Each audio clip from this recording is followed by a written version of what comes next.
Before we jump in, hit like, drop a comment, and subscribe for more fanfics in a nutshell. Alright, let's get into it.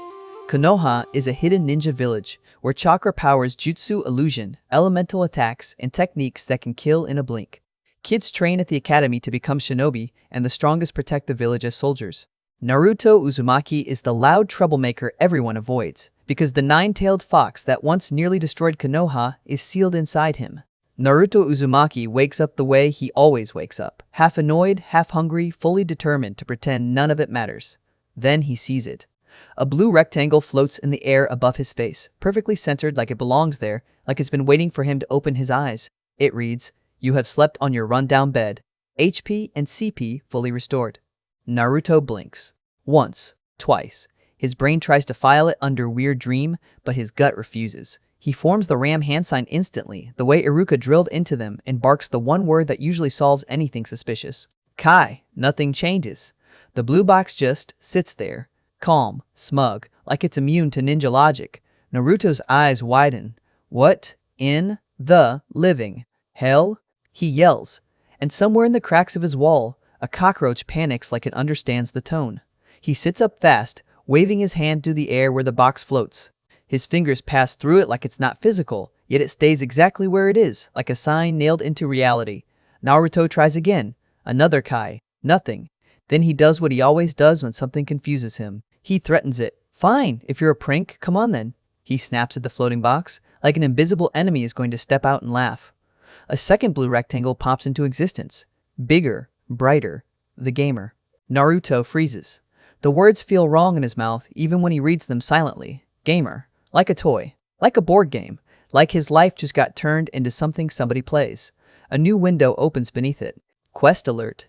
Naruto stares so hard his eyes sting. Quest? A prompt follows, simple and insulting. Do you wish to accept? En. Naruto's mouth opens, then closes. He looks around his apartment. His tiny, run-down slum room with cracked walls and a bed that squeaks like it's always one bad night away from snapping in half. Nobody is here. No prank squad. No hidden mirror. No Iruka with the lecture. No Mizuki with that gentle smile that never reaches his eyes. It's just him, and floating words that don't care whether he believes. Naruto swallows. Yes, he mutters. The box changes instantly. Quest accepted. Identify your new reality. Objective. Use the command status. Naruto's eyebrows shoot up. Command? Like a jutsu? Like a keyword? He hesitates, then speaks, voice low, like he's worried the walls will laugh at him. Status. The air in front of him splits open into a full page of information, cleanly formatted like a mission report. Name, Uzumaki Naruto. Title, The Gamer. Level, 1, HP, CP, stats, numbers, values. Naruto's heart bangs once, hard. He doesn't even understand half of it, but he understands this. Whatever this is, it's not a dream. It's structured, it's consistent, it's a rule set, and rule sets can be exploited. Naruto's eyes flick across strength, stamina, dexterity, intelligence, wisdom, and the one that makes him scowl, luck. Luck sits there like the universe is grinning at him. He whispers, skills, like he's testing the edges of a new weapon. Another page opens. Empty. Almost empty. Naruto feels a spike of irritation. So I'm level 1 at being me. Then, just as quickly, another notification pops. Congratulations. You have learned the basics of your gamer ability. A new objective appears. Objective complete. Quest update. Naruto's breath catches. A reward line follows. Small, casual, like it's nothing. Reward, skill created. Detect bloodthirst. Naruto's spine stiffens. Bloodthirst? That sounds like something A and B whisper about. That sounds like killing intent. That sounds like danger. Then the skill description hits him like a cold hand on the back of his neck. A passive ability that lets him sense hostile intent nearby. Naruto goes still. Because if this is real, if he can sense hostility, then the village's hatred is about to stop being a feeling and start being measurable. He exhales slowly. Okay, fine, I'll take it. He spends the next hour testing the menus like he's poking a sleeping beast. Status, skills, perks, flaws, quests, reputation. Reputation makes his stomach twist. There are names, faces, values he doesn't want to see. It's like someone scraped the village's opinion of him onto a scoreboard. He shuts it before it can crush him. Not today. Today he has a mission. Understand the rules. He gets dressed fast, shoves a stale bite of breakfast into his mouth, and steps outside. The hallway smells like damp wood and old rot. The slum district is already awake, Vendors, drunks, people who look at him like he's poison-wearing orange, detect bloodthirst flickers. Naruto's head snaps slightly. He feels it little pinpricks of intent, ugly and sharp, from passers-by who don't even hide their disgust anymore. He swallows hard and forces himself to keep walking. So it's real. It's all real. At the academy gates, he spots Iruka and Mizuki talking. Two Chunin instructors. Two adults. Naruto has tried to impress for years, each in his own way, and then Naruto notices something that makes his skin prickle. Text floats above their heads. Hardworking teacher. LV25, Yumino Iruka. Naruto's mouth falls open. Above Mizuki's head is also text, except it's wrong. Scrambled. Hidden. Iruka gets a title. Mizuki gets question marks. Naruto doesn't know why, but his instincts immediately pick a side. He calls out with forced cheer. Hey, Iruka-sensei! Iruka turns, surprised to see Naruto awake this early and not mid-prank.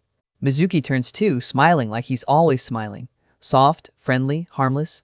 Naruto feels detect bloodthirst flicker again, faint but present, and he can't tell if it's the civilians nearby, the general atmosphere of the village, or something else.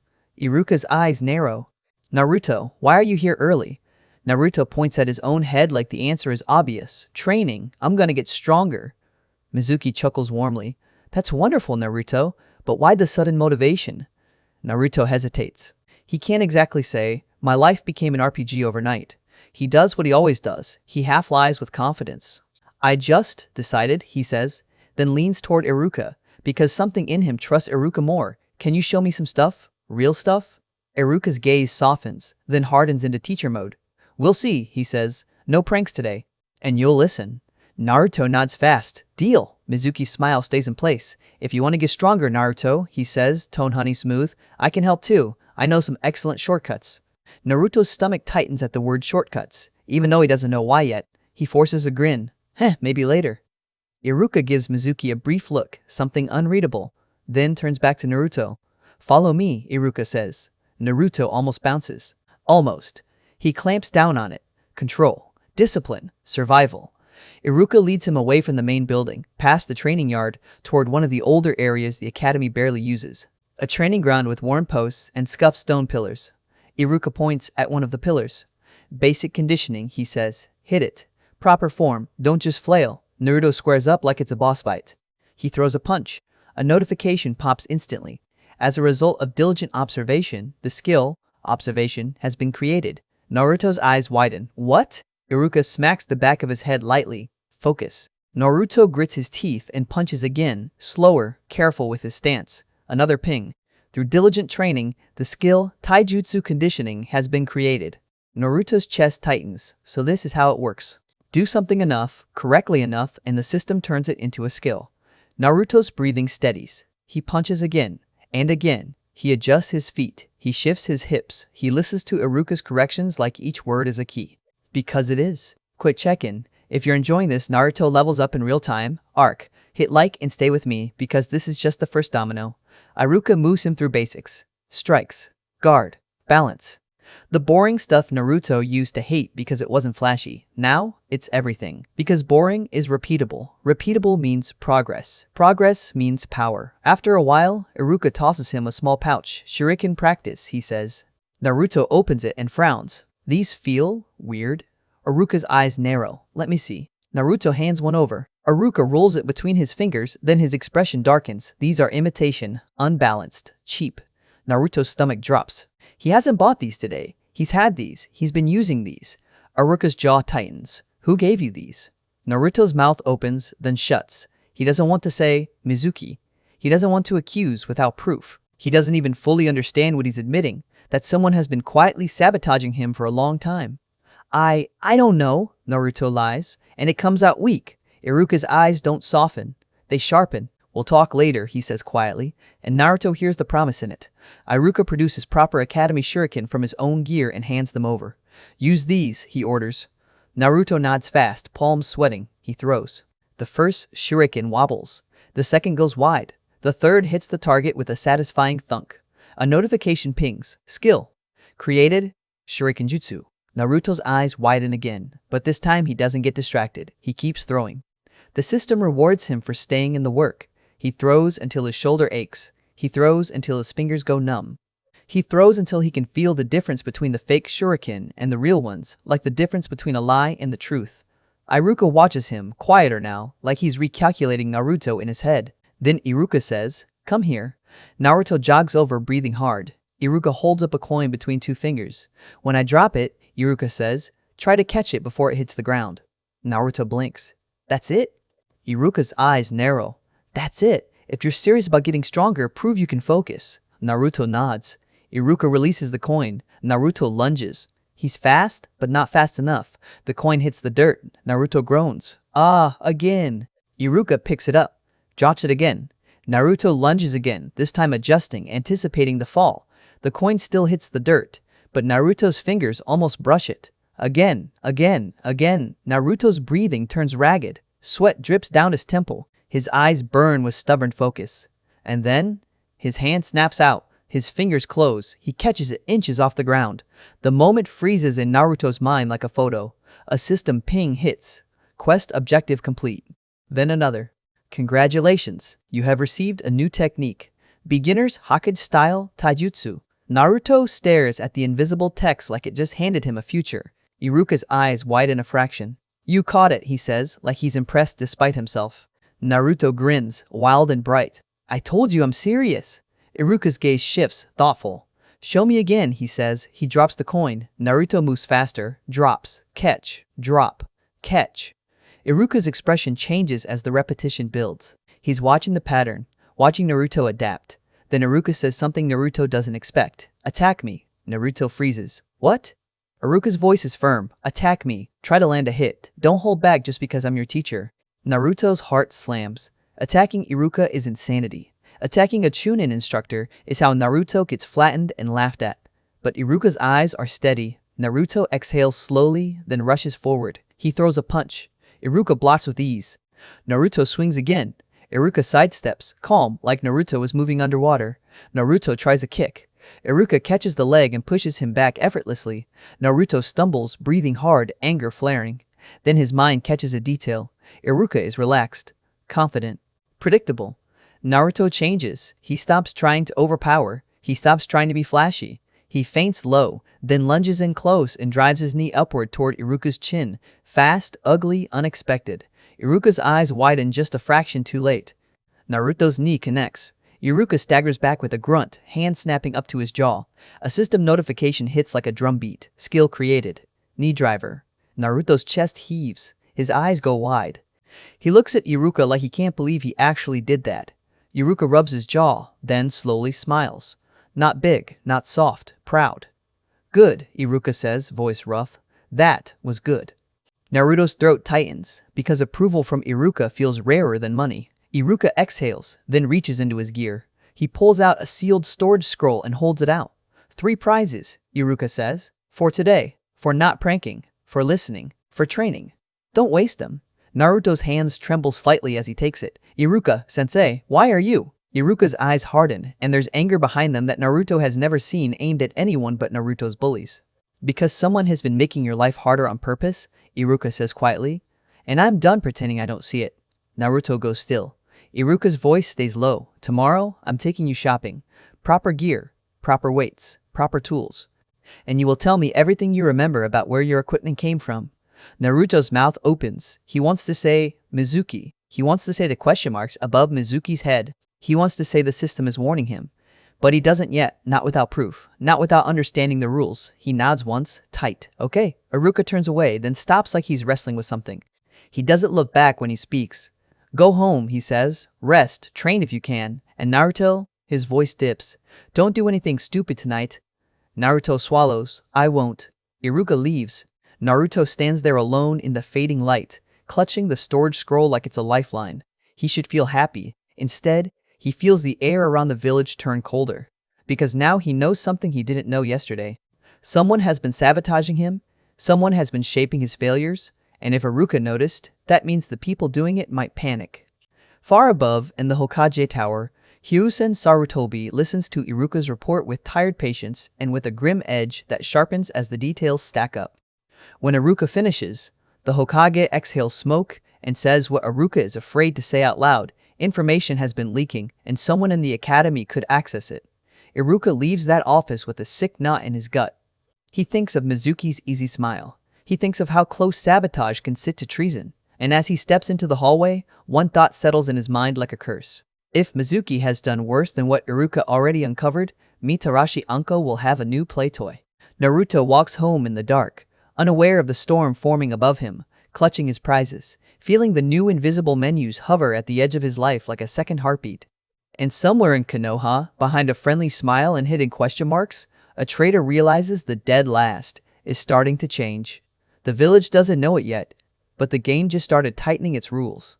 Naruto doesn't sleep well. He lies on his rundown bed, staring at the ceiling, watching invisible menus blink at the edge of his vision like a second set of eyelids he can't close.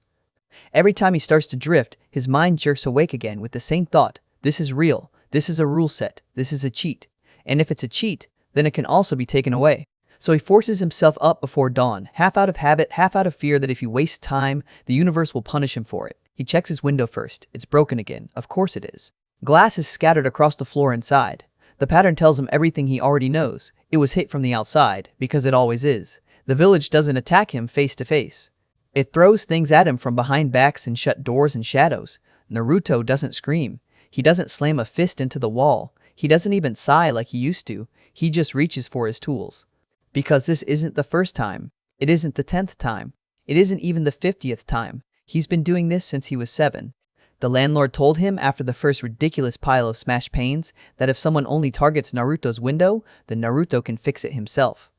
The landlord at least buys the supplies, but he buys them like he's buying food for a stray dog, resentful, impatient, praying it stops showing up. So Naruto fixes it himself. He measures the frame, cuts the wood, fits it tight, cuts the glass, seats it into place. His hands move like they've been trained by misery, like the work is carved into muscle memory. And the system, this new thing that sees everything he does, rewards him with cold efficiency. A chime, skill created. Another chime, skill created. Joinery, glass cutting, apprentice, carpentry. Naruto freezes with the last strip of wood in his hand, staring at the floating words like they insulted him. Why the heck are these new skills at such high levels? He mutters. Because they're not starting at level 1 like everything else. He thinks about it for a second, sweat cooling on his neck, and a simple answer lands. Because he's not learning these now. He's finally getting credit for what he's been forced to learn for years. It's almost funny in a bitter way. The village throws him into survival labor and calls it his problem.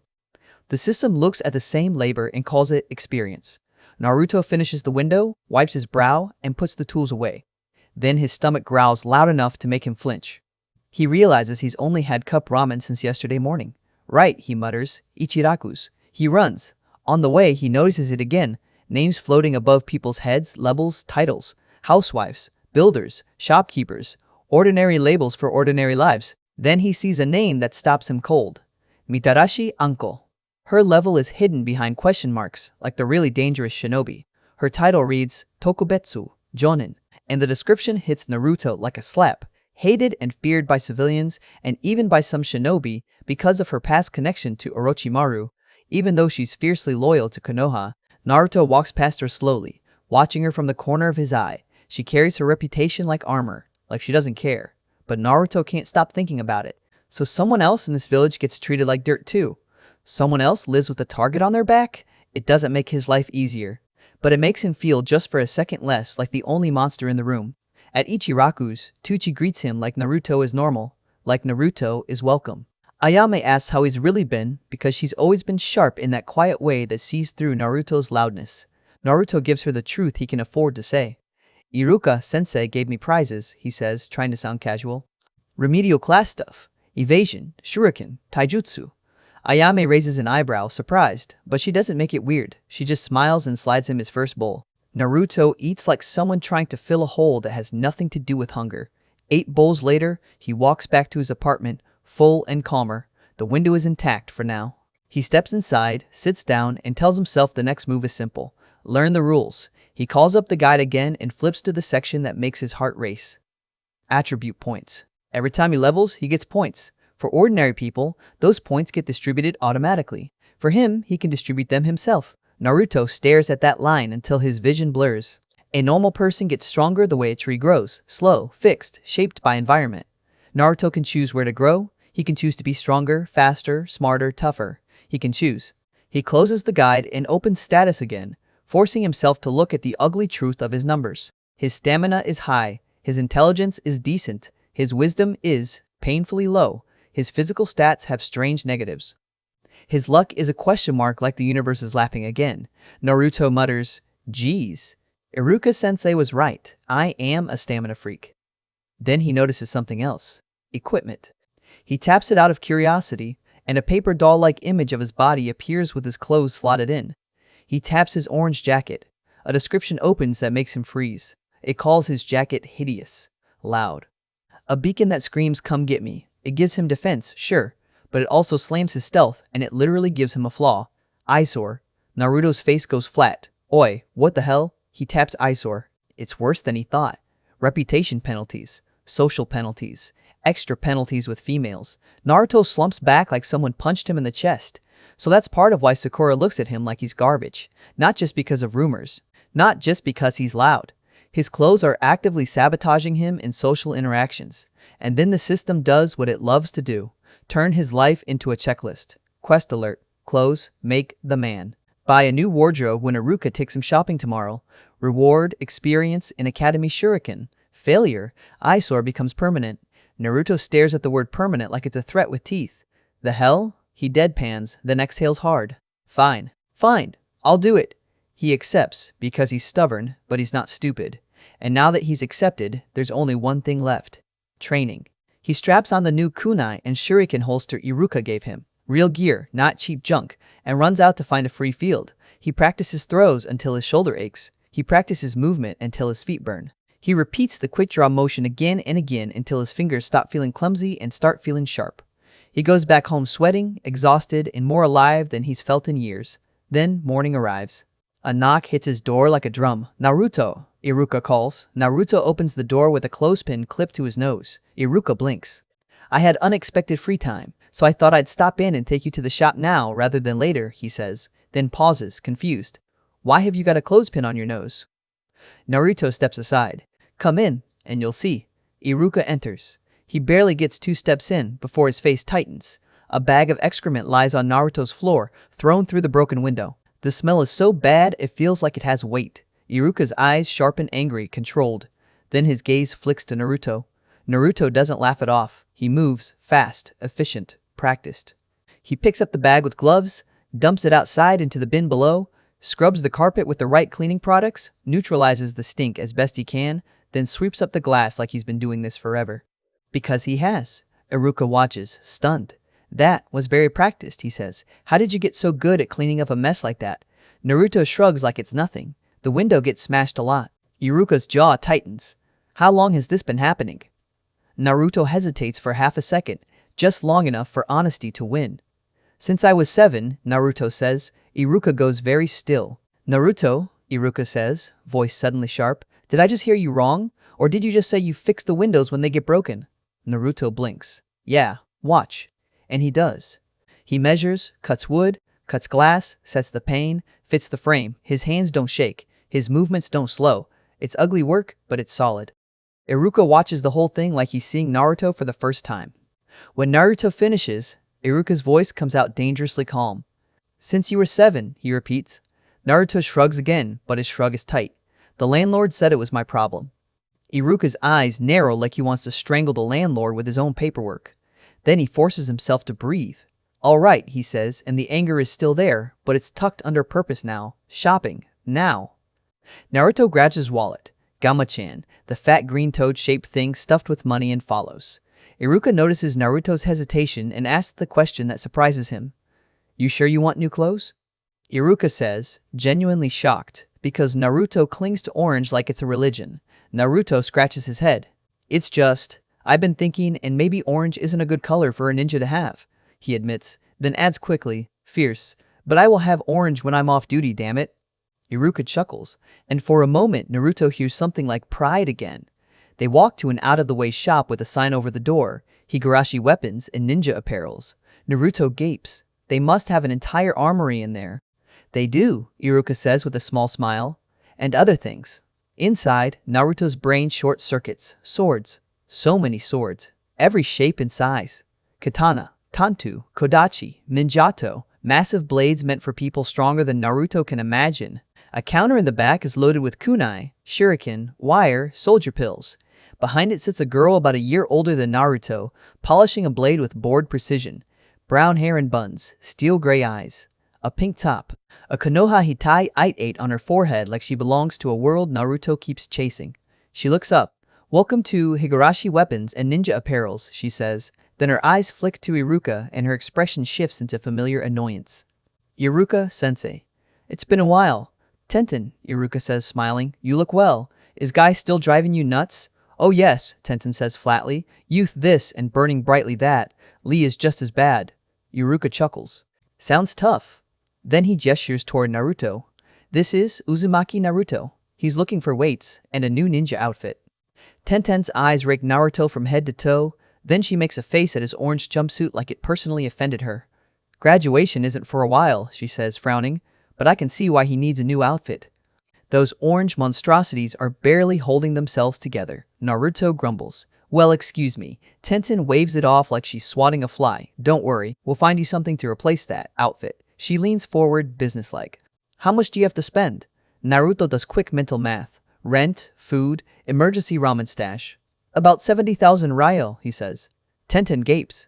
"That will get you quite a lot," she says, then shakes it off. "Weights or clothes first?" Naruto looks at Iruka. "Clothes," Iruka says firmly. "Then we get weights that can be concealed beneath the clothes." Tenten giggles. Naruto nods fast. "What he said." Tenten leads them through a side door into a room full of ninja clothes and armor. Racks of uniforms, specialized outfits, protective pieces. Stuff Naruto's never been able to afford or even imagine wearing. And the system, because it can't help itself, flashes another quest confirmation in Naruto's peripheral vision like it's nodding along. Naruto tries on clothes like it's a mission. A dark fitted outfit that doesn't scream his location. A jacket that's actually durable. Pants that don't snag. A new holster that sits correctly. Iruka checks seams. Tenten checks fit and function. Naruto feels weirdly exposed without orange, like he took off his usual armor of loudness. But when he looks in the mirror, something twists in his chest. He looks like a shinobi in training, not a mascot, not a joke. A kid who might actually survive. They pick weights next, concealable ones. The kind that strap under clothing, evenly distributed, designed for training without screaming. "I'm handicapping myself." Naruto's mind flashes back to the weird heaviness he's always felt in his old holster, the way his throws always felt late, the way his movement always felt slightly wrong. Iruka pays attention to everything, his scarred face tight and focused. Tenten rings up the purchases with professional speed, then tosses Naruto an extra glance like she's reassessing him now that he looks more serious. They leave with bags. Iruka volunteers to carry some. Naruto asks questions about weapons, about what would suit him, and Iruka is brutally honest. No heavy polearms, no maces, nothing that will ruin his speed. Think blades that match his build. Naruto absorbs it, but then the old fear crawls in. "I can't really see the point buying one if I fail the exam because of that damn Bunshi no Jutsu again," Naruto admits, voice lower now. Iruka's gaze shifts, thoughtful, calculating. He doesn't dismiss Naruto. He doesn't mock him. He considers the problem like it deserves solving. "I'll mention it to Hokage-sama," Iruka says finally. "He should be able to." Naruto starts to relax. Then they reach Naruto's building, and the stench hits them before they even see the glass. The window is smashed again. The smell of rotting dog turds wafts out like the village is laughing in his face. Naruto's shoulders tense. He forces himself to breathe through his nose, even though it's disgusting. "Great," he mutters. "Again?" Iruka's expression turns hard, anger sharpening into something colder. Naruto turns toward the door, bags in hand. "I'd better deal with this," he says. "See you tomorrow, Iruka-sensei." Iruka nods tightly, watching Naruto disappear inside. Then Iruka moves, not walking, not strolling. He hits the rooftops and heads straight for the Hokage tower, because this stopped being kids being cruel a long time ago. Inside the apartment, Naruto cleans again, repairs again, works again, works again. His hands don't shake, but something inside him does. He finishes, then sits, breathing hard, staring at the floating menus like they might offer a solution. He remembers the guide, reputation. So he calls it. He reads the tiers: at war, hated, disliked, unfriendly, neutral, friendly, well-liked, honored, exalted, each with bonuses or penalties like the world itself is a scoreboard. He scrolls through individuals and feels the weight of all the grayed out question marks, most marked. Hated or disliked. Then he sees one name that makes his chest ache in a good way. Sarutobi Hiruzen, honored. Naruto whispers, Gigi, like it's a prayer. He scrolls more and finds classmates. Sakura is unfriendly, Ino is neutral, Sasuke is unfriendly, Kiba and Shino are neutral, Shikamaru and Chuji are friendly, and then, Hinata, honored. Naruto freezes. What the hell? He mutters. I've barely talked to her. He doesn't get time to solve that mystery because another name hits him like a knife. Toji Mizuki. The reputation line is hidden at first, question marks, unreadable. Naruto stares, mind flicking back to the question marks above Mizuki's head, the shortcuts comment, the smile that felt wrong. Something clicks. His wisdom ticks up by one like the system is applauding his deduction. And the moment it does, the question marks vanish. Mizuki's status resolves into two words that make Naruto's skin go cold. At war, Naruto goes very still. At war doesn't mean dislike, it doesn't mean irritation. It means Mizuki is against him without question. It means Mizuki is an enemy. Naruto's throat tightens. He keeps his face calm even though he's alone because the habit of control is already forming. If Mizuki is his enemy, then Mizuki is dangerous. If Mizuki is dangerous, Naruto cannot be alone with him.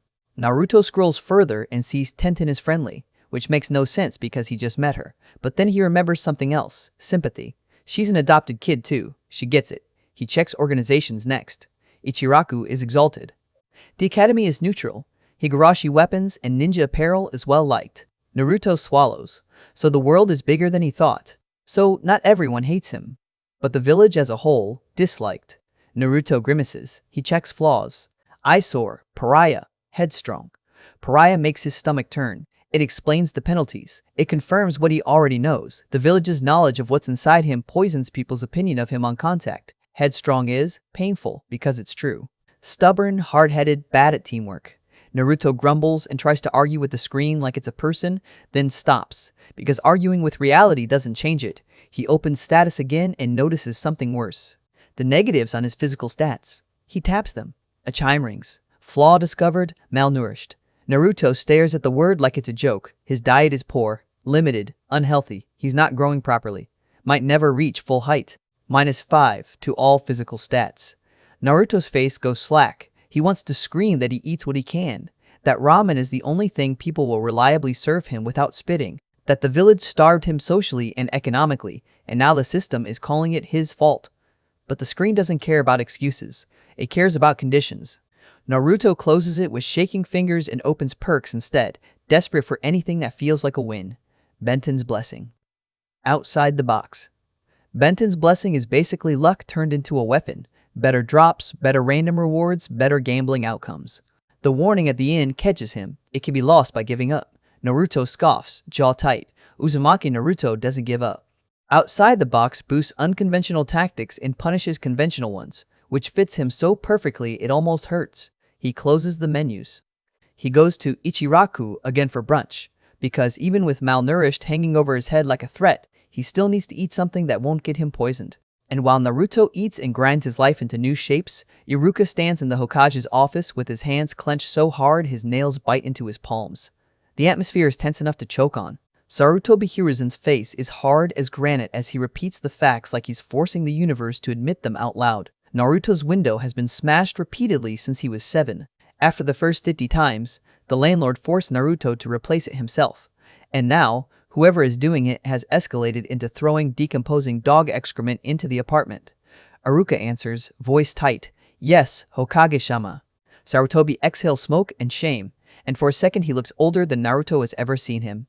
5 years, the Hokage says quietly. I truly have failed Naruto-kun to allow this to go on for so long. No more. He calls one word into the room like a command to the shadows. Neko. A purple-haired ANBU woman appears like she was always there. Sarutobi's voice is calm and deadly. Set a team to monitor Naruto-kun's apartment tonight. I want whoever is responsible caught. Nico answers without hesitation. I shall see to it myself, Hokage-sama, and vanishes. Iruka stands there breathing hard, anger and worry colliding in his chest. He pushes forward anyway because now that he started talking, he can't stop. He explains Naruto's other problem, the Bunshin no Jutsu, the way Naruto can't do it properly, the way it makes him flinch like it hurts. Sarutobi nods, already knowing why. Naruto's chakra reserves are enormous, Uzumaki blood and the QB on top of it. His reserves are so big that trying to perform the basic clone with low control is like trying to paint a tiny symbol with a bucket of ink. Iruka asks permission to teach Naruto the real chakra control exercises, tree climbing and water walking, because the academy's beginner drills aren't enough. Sarutobi grants it. And then, without Iruka even needing to say it, Sarutobi anticipates the next request, an alternate bunshin technique. Because the graduation rules only require a bunshin, not necessarily the basic one. Iruka nods, hope sparking in his chest for the first time in days. Because for once, there might be a path for Naruto that isn't designed to make him fail. Back in the slum district, Naruto returns to his apartment as the sun starts to fall. He sets his new clothes aside carefully. He checks the window. He checks the lock. He checks the hallway. His detect bloodthirst flickers faintly now and then, picking up little spikes of hostility from strangers passing by. He doesn't know A and BU are already moving into position around his building. He doesn't know the Hokage has finally turned his full attention toward the cruelty Naruto has been swallowing for years. Naruto just knows one thing. Mizuki is at war with him. And tonight, if Naruto has to be alone with anyone, he'd rather it be his own fear than that teacher's smile. So he trains until his muscles ache, then sits in the quiet, listening to the building creak, feeling the air tighten, sensing, without fully understanding why, that the night is not empty. Somewhere outside his broken window, unseen eyes are waiting. And somewhere nearby, whoever has been throwing filth into his life is going to make the mistake of thinking it's just another easy night. Naruto wakes up with the kind of dread that sits behind your eyes and refuses to leave. For one clean second, he forgets why. Then the faint glow of invisible menus catches the edge of his vision, and reality snaps back into place like a trap wire tightening. He rolls out of bed, stretches once, and the system rewards him with a tiny stat tick like it's training a dog. He ignores it, because the first thing he does every single morning is check the window. It's still there. It's still intact. And that alone feels suspicious. Naruto stands in the stale air of his apartment, listening to the building creak, listening to distant footsteps outside, and his new passive sense.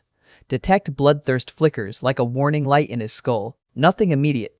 No spike of murder intent. Just a low, ugly pressure in the air, like the village itself is always tense around him. He exhales, keeps it moving, and starts packing his school bag. Today is supposed to be normal. Academy. Homework. Training. Try not to annoy Iruka. Try not to get baited by Mizuki's fake kindness. Try not to let the system turn every step into a min-max obsession.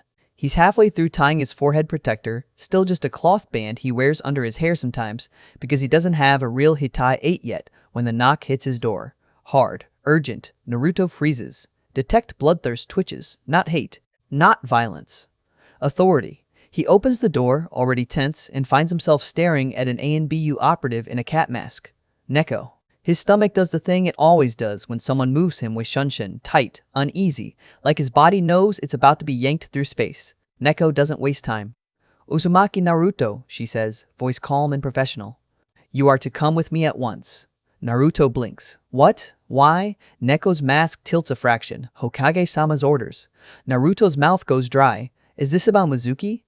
Neko doesn't answer. That's answer enough. Naruto swallows, grabs his bag, locks the door, and steps toward her. Side along shunshin again? He asks, already regretting it. It is required, Nico replies. Naruto mutters under his breath. Side along shunshin sucks and braces as Neko's hand closes on his shoulder. The world turns into leaves. He reappears in front of the Hokage tower with his stomach in his throat and tunnel vision like someone tried to squeeze his eyes into a straw. Neko's voice is steady beside him. Are you alright, Uzumaki-san? Side along shunshin are more turbulent than regular ones. I'm good, Naruto lies, swallowing nausea. I'll walk next time. Understandable, Neko says and leads him inside.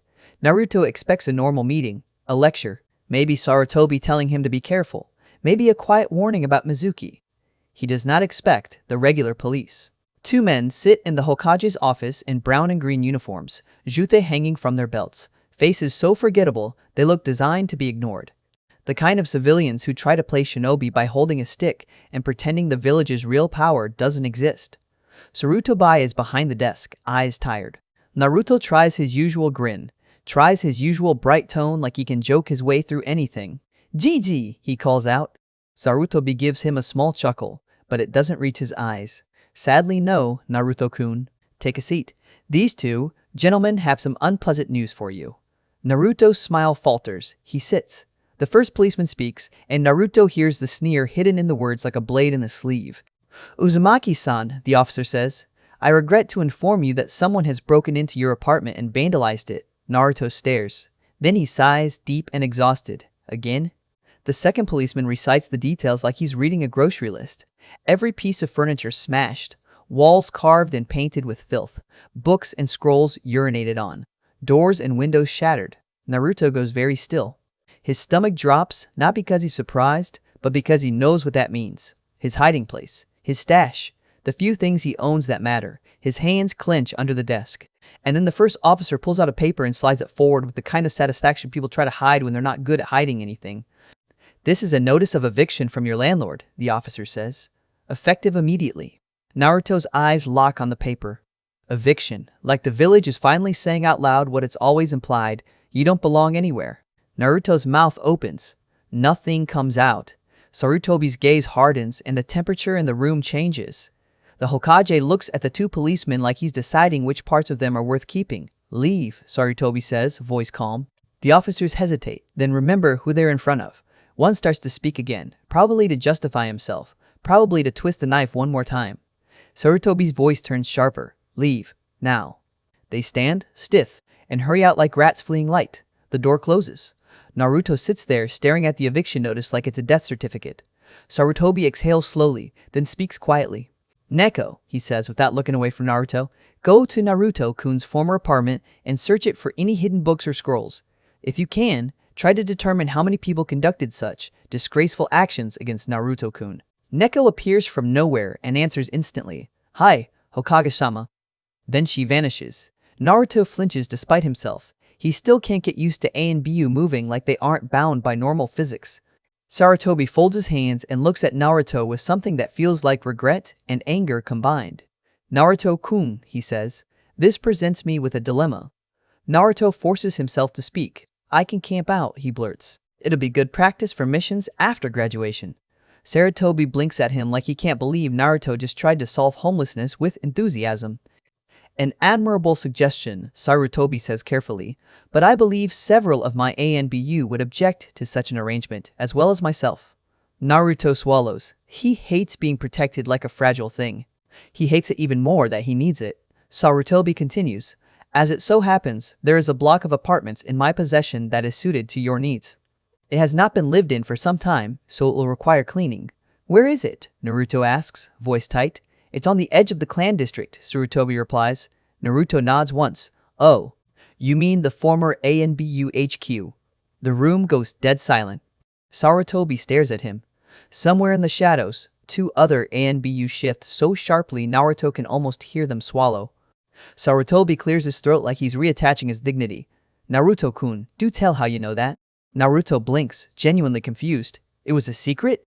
Most people can tell where ANBU HQ is by the large amount of suspiciously polite but firm guards saying "private residence only" to anybody who goes close, despite the apartments for rent sign outside. Sarutobi's face tightens like he wants to slam his forehead into his desk. Naruto almost laughs, then remembers he's technically being gifted a home because the village tried to destroy the last one. Sarutobi exhales, then nods. "Yes," he says, resigned. "That building will suffice." Naruto's chest loosens a fraction. A place to sleep, a place that isn't easy to target, a place watched by ANBU. For the first time in his life, he feels something dangerously close to safe. Sarutobi's gaze sharpens again. "Now," he says, "we must discuss another matter, graduation." Naruto stiffens, because everything in Konoha eventually becomes about graduation. Sarutobi asks about Naruto's future plans, about weapons, about elements. Naruto admits he has wind primary and earth secondary. He admits he wants blades, a pair of tanto and a kodachi, because his quick draw feels natural, and because a blade doesn't care how much chakra you have. Then Naruto says the thing that's been eating at him. "If I get stuck on a team that hates me," he says, "we'll be stuck doing D ranks forever. I'll never earn enough to buy decent weapons." Sarutobi studies him. "And who do you believe you will be teamed with?" Naruto's face tightens. "Sasuke-teme," he mutters, then adds through gritted teeth, "and Sakura-chan." Sarutobi's eyes narrow slightly. "Do you know the tradition regarding Rookie of the Year, Top Kunoichi, and Dead Last?"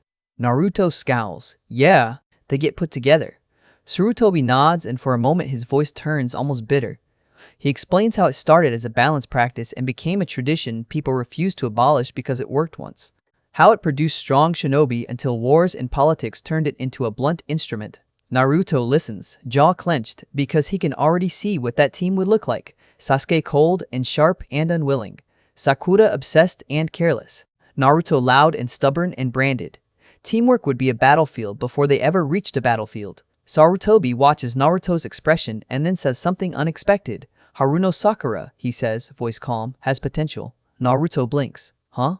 Sarutobi's gaze stays steady. Her academic skills are high, he continues. Her chakra control is good. Her genjutsu talent is impressive. But her training habits are poor. Her physical conditioning is lacking. She is distracted. Naruto's mouth twists. By Sasuke.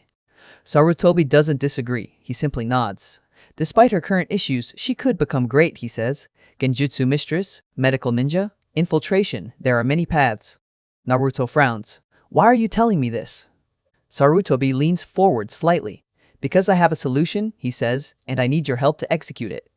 Naruto's eyes widen. Sarutobi's voice is quiet but firm. Are you willing to help me help her? Naruto hesitates for one breath. He thinks of Sakura's insults, her disgust, the way she laughs with others when Naruto becomes the joke. Then he thinks of Sarutobi relocating him, of the old man's quiet fury on his behalf, of Iruka's protective anger. Naruto nods once. Of course. Sarutobi's eyes soften just a fraction. Thank you. Then Sarutobi's tone changes again, cutting straight to the rot. The person responsible for smashing your window since you were 7, Sarutobi says, is a member of the Haruno clan, Haruno Isuka. Naruto's stomach drops. A name, a clan, a face behind 5 years of shattered glass. Naruto's hands clench so hard his nails bite his palms. He forces his breathing to stay steady. How do you know? Naruto asks, voice low.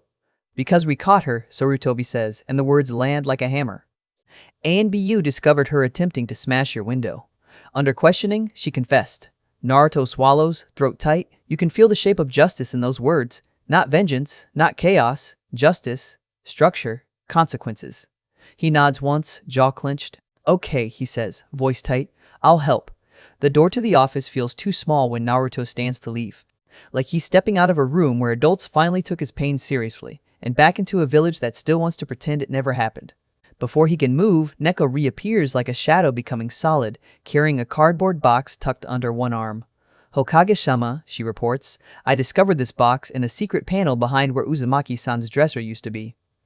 Naruto's eyes widen. You found it. Neko tilts her head. It was well hidden. Sarutobi's eyebrows rise. Secret panel? Naruto rubs the back of his neck, suddenly embarrassed. My place has been broken into a couple times before, he admits. After the first time, I carved the panel out so no one could find the stuff I hid unless they were really thorough. Sarutobi stares at him for a long second, and something ugly flickers behind his eyes. Anger at the village, not at Naruto. Naruto opens the box. His academy textbooks. A couple photos of him as a kid with the Hokage at Ichiraku. The intermediate taijutsu book Iruka gave him. The few pieces of his life that weren't meant to be touched. Naruto's throat tightens. He forces a half smile. So the stash survived. Neko adds, calm and clinical. I estimate at least 3 people were responsible for the destruction of Uzumaki-san's property. I could not determine identities. 3. Naruto's stomach twists. It wasn't just one person doing the breaking. It was a group, a habit, a social ritual. Naruto looks up at Sarutobi, and the old man's face hardens further. Sarutobi speaks like a decision being carved into stone. This upgrades Naruto-kun's status to critical, he says. Neko, inform the work crew at the former ANBU HQ that household appliances will be required. Naruto-kun, I will provide emergency funds so you can purchase more clothes. Naruto shakes his head automatically, pride flaring. You don't have to do this for me, Gigi. I can handle myself. Sarutobi doesn't blink. I do, he says simply, under the guidelines for guardians of orphans. And even if I did not, I would still do it. I want you to be able to relax at home, if nowhere else. Naruto's throat tightens so sharply it almost hurts. Thank you, he whispers. 2 hours later, Naruto stands in front of his new building with Iruka beside him. The exterior looks terrible, gray, run down, letters missing from the sign like someone already tried to erase the place's identity. The kind of building Naruto knows too well. Iruka stares at it, deadpan. This is an odd set of apartments. Naruto squints at the sign. How much do you think orange paint is, Iruka-sensei? No, Iruka says flatly. Just no. Naruto gives him a look that screams you're lying. Iruka's jaw tightens. Fine, not technically illegal, but loud colors could attract attention. You're not painting it orange. Naruto grumbles, but he knows Iruka's right. They head inside, climb to Naruto's floor, and unlock the apartment. The door swings open, and the world changes. It's clean. Polished wood floors, brand new cream wallpaper, the smell of sandalwood, new furniture, new appliances. Cupboards stuffed with food like someone planned for Naruto to eat like a normal human being. Naruto stands in the doorway, frozen. He doesn't know what to do with a room that isn't actively falling apart. He takes one slow step in like he's afraid the floor will accuse him of trespassing. Iruka scans the place, visibly impressed despite himself. Naruto's mouth twitches. I think we're good, he says, and for once the confidence isn't fake. Iruka exhales, a sound half relief, half anger at how long it took to get here. It's a good thing I didn't bet against you. Naruto smirks faintly. Benton likes me. Iruka leaves after making Naruto promise. Again, to take care of himself, to train smart, to eat properly, to not pick fights he can't finish. When the door closes, Naruto sits down in the silence and lets the windows he ignored earlier float into focus. Reputation increases with Sarutobi. Small skill bumps for paying attention. Then a quest alert drops into his vision like the system has decided it's time to meddle. Tending the cherry blossom. Haruno Sakura is neglecting her training, drowning in fangirl obsession, and has potential she's wasting. He has a chance to bring her to her senses and help set her on the path of a real kunoichi. Naruto stares at it, unimpressed by the system's bluntness. Then he exhales through his nose. Like I'm gonna refuse? He accepts. Immediately, another prompt appears in his vision like a reward for obedience. A scroll acquired, Doton Earth Clone Technique. Naruto's eyes widen. The Iwa Bunshin.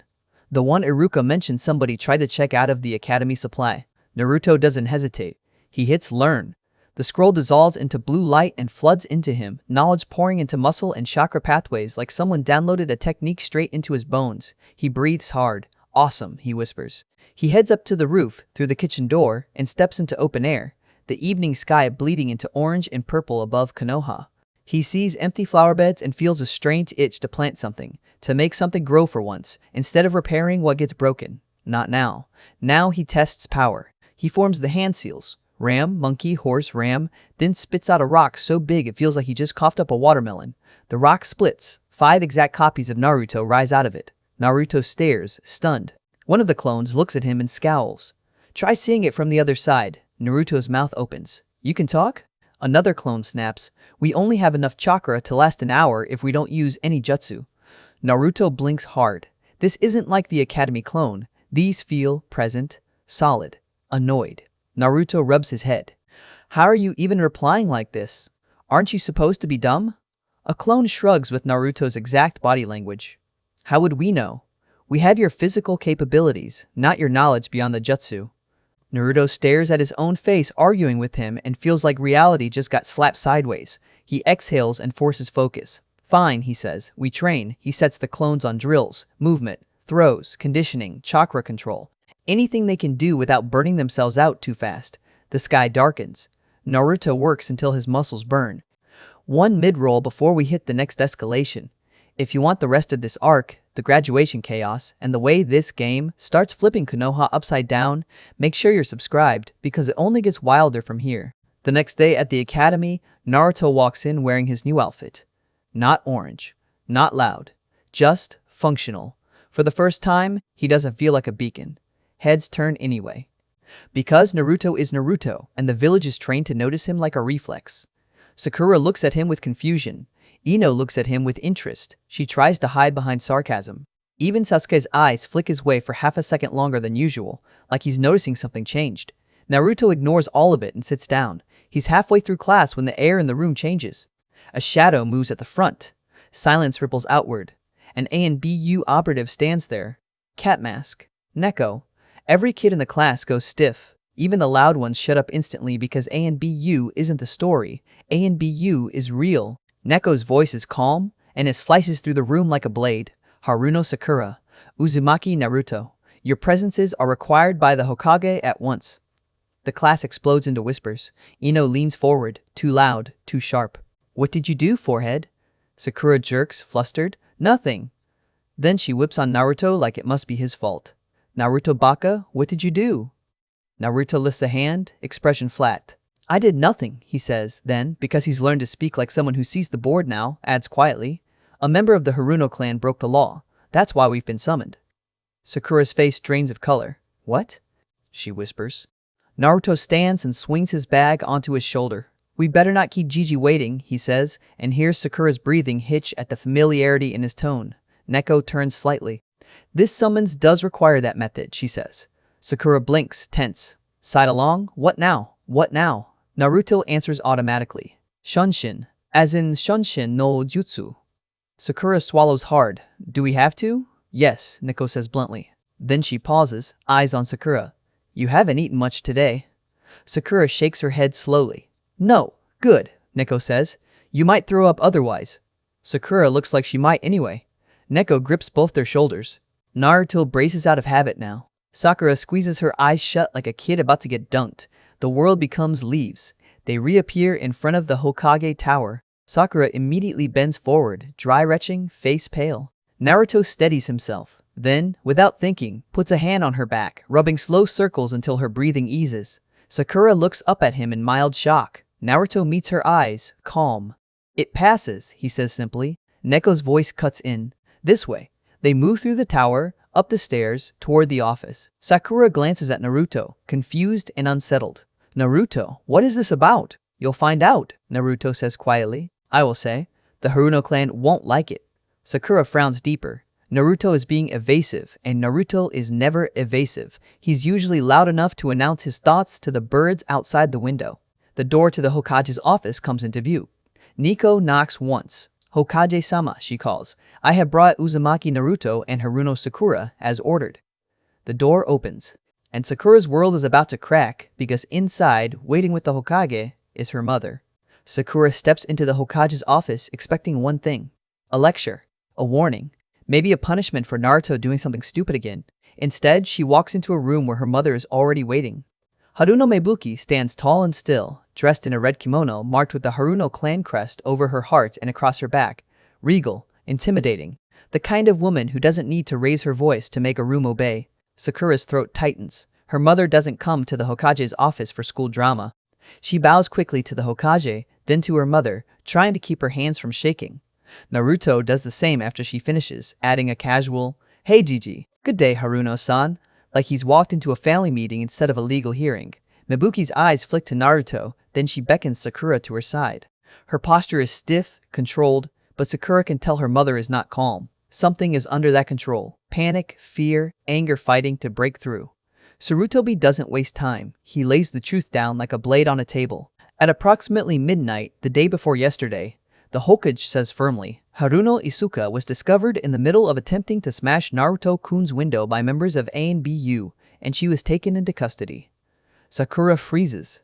Her brain tries to reject the name at first. Isuka, a relative, a cousin, a person who exists at family gatherings and is never the center of attention. Then Sarutobi continues, and the rejection becomes impossible. Under questioning by Mitarashi Anko, he says, she confessed to having been responsible for acts of harassment and vandalism against Naruto-kun going back 5 years. Sakura's stomach drops so hard she feels dizzy. 5 years. Naruto doesn't look surprised. He looks tired. Mebuki's face drains of color. Wah, what kinds of vandalism? She chokes out, voice thin. Naruto answers for the Hokage like he's reciting weather. She smashed my window once. Perhaps twice a week for the last 5 years, he says. Recently, she took to throwing rotting dog crap through my window as well. Sakura's nose wrinkles reflexively. Urgh! Then the disgust fades, replaced by something worse. Shame. Because she's hearing it for the first time and realizing it happened the whole time she was living her normal life, while Naruto was repairing glass like it was homework. Mebuki's expression turns blank, too blank. Her emerald eyes spark with panic and fury she's fighting to bury. She knows the Hokage's history. She knows he warned the village years ago what he'd do to anyone who harassed Naruto. She knows people have been jailed for less. And she knows what this does to the Haruno clan. They're civilians, but they're rich and influential. Shops, caravans, auctions, the Haruno crest stamped across the Land of Fire's economy like a signature. They donate to the village. They hire shinobi guards to protect shipments. If the shinobi clans decide the Haruno name is poison, Mebuki's clan bleeds. Sakura watches her mother's hands clench slightly at her sides. This isn't just about Naruto. This is a clan crisis. Mizuki forces her voice steady. What is your judgment, Hokage-sama? Sarutobi doesn't answer immediately. Instead, he turns his gaze to Naruto. Naruto-kun, he asks, calm, what do you think? Sakura's eyes snap to Naruto, stunned. Naruto looks thoughtful, too thoughtful, not loud, not impulsive, like he's actually weighing consequences. It depends on the answer to a couple of questions, Naruto says, then turns toward Mizuki. Did you know about what Isuka-san was doing to me, Haruno-san?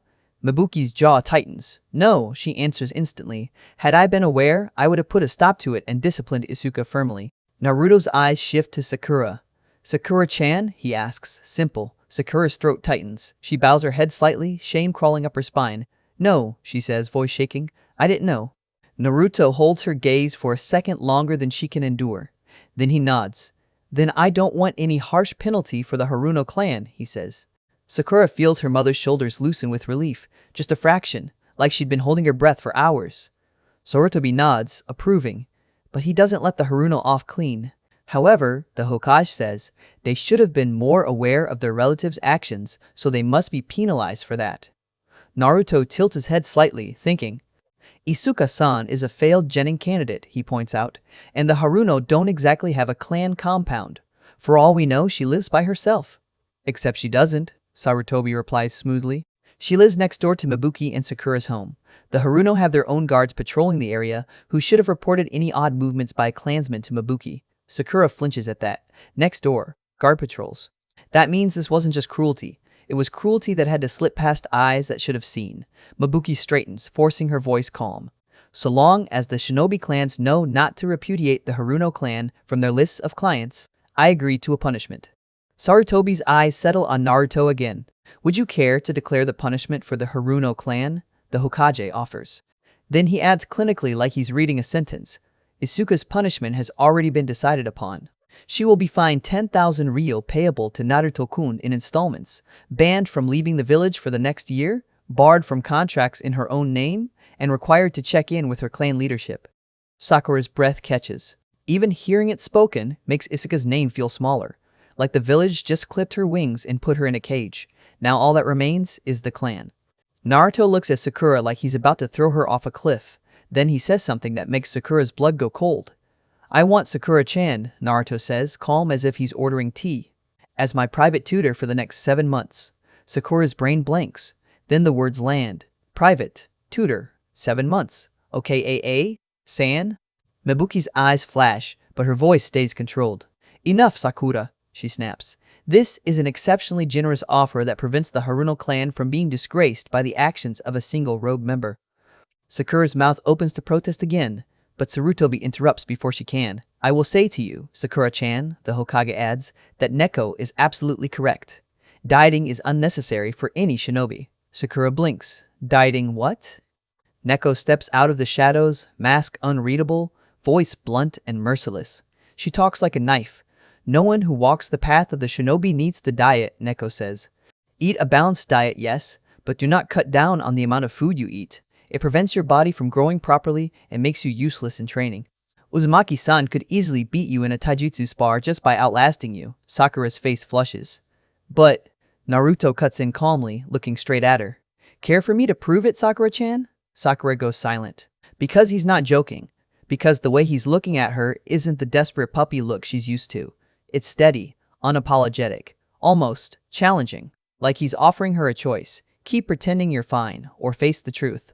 Sarutobi's tone is final. Now, will you accept Naruto-kun's punishment of your daughter serving as his private tutor for the next 7 months in lieu of any fines or other punishments? Mizuki's eyes flick to Naruto, calculating. She knows Naruto has a crush on Sakura. She's not blind, but she also sees the angle. This isn't just Naruto getting Sakura. This is Naruto forcing Sakura into discipline, forcing her to study, forcing her to train, forcing her to confront what she's been neglecting.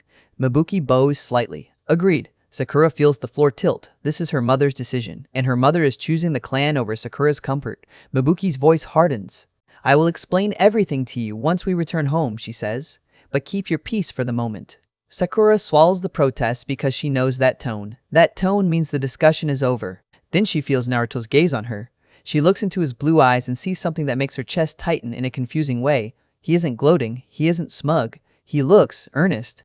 Like he genuinely believes this is for her own good. Like he wants her to accept it without hating him.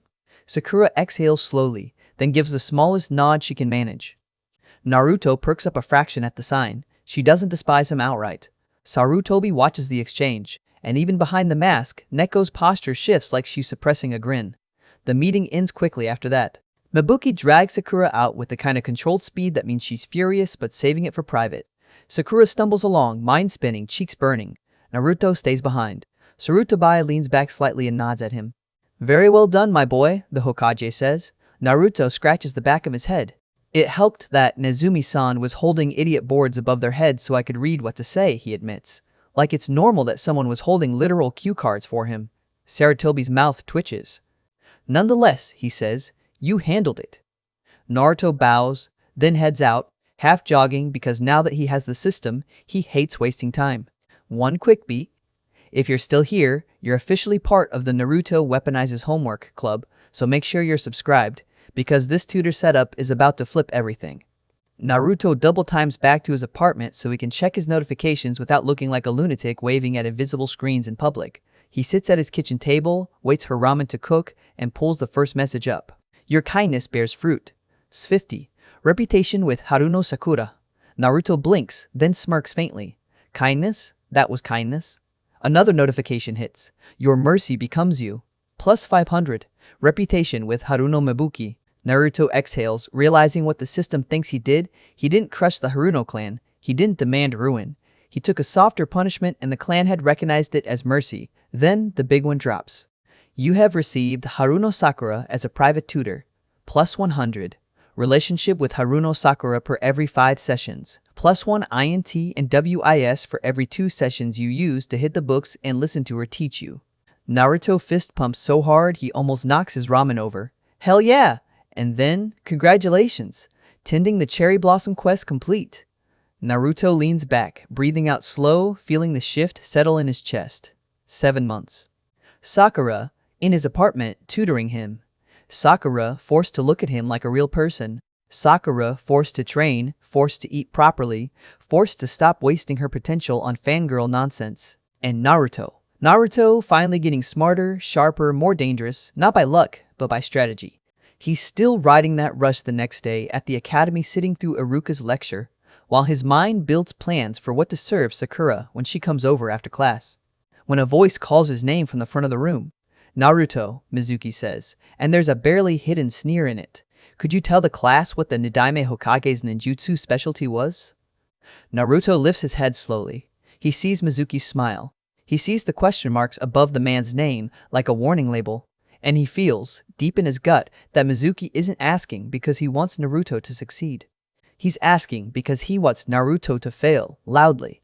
Naruto's lips curl into a small, controlled smirk, because this time, Naruto actually knows the answer, and this time, he's done being easy prey. Mizuki's smile is too smooth. It sits on his face like a mask, the kind you wear when you already know the punchline and you're waiting for everyone else to get hit by it. "Naruto," he says again, voice sweet as syrup, "could you tell the class what the Nidaime Hokage's ninjutsu specialty was?" Naruto feels the whole room lean in. He feels Sakura's eyes on the back of his head like she's waiting for him to embarrass himself so she can be mad at him for it. He feels Sasuke's boredom like a cold draft. He feels Iruka watching from the front with that tight, concerned look Iruka gets when he knows someone is trying to set Naruto up, and he can't openly stop it without tipping his hand. And Naruto feels something else too. A small, new calm. Because this time, Naruto isn't guessing blind. This time, Naruto has been reading. Not because he loves reading. Not because he suddenly became a genius overnight. Because he finally has a reason strong enough to drag him through the pain, survival. Naruto leans back in his chair, puts his elbows on the desk like he owns the place, and gives Mizuki a look that is way too steady for a dobe. "The Nidaime," Naruto says, loud enough that the back row hears, was famous for inventing techniques, a lot of them. But he's most known for water-style mastery and for creating high-level combat and utility jutsu that shaped Konoha's shinobi system. The class blinks. Mizuki's smile twitches. Naruto continues, letting the silence stretch so the answer lands harder. He's the one behind the Shadow Clone's development line too, and a lot of Konoha's tactical doctrine is built on the kind of techniques he pioneered. A few kids frown, confused, Because Naruto just answered like someone who actually thinks, not like someone reciting a single word from a textbook. Mizuki leans forward slightly. That wasn't the question, he says, voice sharper now. I asked for his ninjutsu specialty. Naruto shrugs. Suiton in creating jutsu, he says simply. That's the specialty. He didn't just do one flashy trick, he built tools. Iruka's eyes widen a fraction. It's the look of someone seeing a door open where there wasn't one before. A few students start murmuring. Shino's eyes narrow thoughtfully. Shikamaru's expression flickers like he's measuring the change. Ino tilts her head, suddenly curious. Sakura doesn't say anything, but Naruto feels the shift in her posture. Confusion, suspicion, a tiny bit of reluctant attention. Mizuki's mouth tightens for half a second, then he smooths it away. Sit down, he says lightly, like Naruto is still the joke and Mizuki is still in control. Naruto sits, calm. Inside, his system ticks. A tiny bump to wisdom for not panicking. A tiny bump to reputation with Iruka for not humiliating himself. Naruto keeps his face neutral, but his mind is already moving on. Because Mizuki didn't ask that question to teach, he asked it to test the fence, to see if Naruto is still easy to push. And Naruto just pushed back. After class, Iruka keeps Naruto behind under the excuse of extra paperwork. When the room empties, Iruka steps closer and lowers his voice. Where did you learn that? Iruka asks. Naruto scratches his cheek, acting casual. I've been reading, he says. Iruka studies him like he's trying to see the seams. Naruto keeps it simple. The more he explains, the more questions he invites. And Naruto knows this now. Questions are dangerous. Iruka exhales, then nods. Good, he says firmly. Keep doing it. Then his voice drops even lower. And Naruto, be careful around Mizuki. Naruto nods once, serious. I know, he says. Iruka hesitates, then adds, he taught you the wrong stance before. Naruto's stomach tightens, but he doesn't show it. Yeah, he says quietly. I figured. Iruka's gaze hardens. I'm handling it, he says. Naruto doesn't ask how, he just nods again. Because if Iruka is handling it, then Naruto's job is to stay alive long enough to let Iruka finish.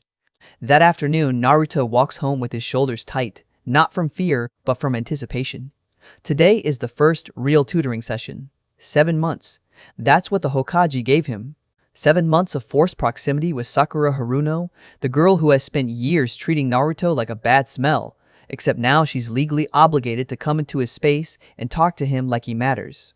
Naruto should feel victorious. He should feel smug. He doesn't. He feels tense.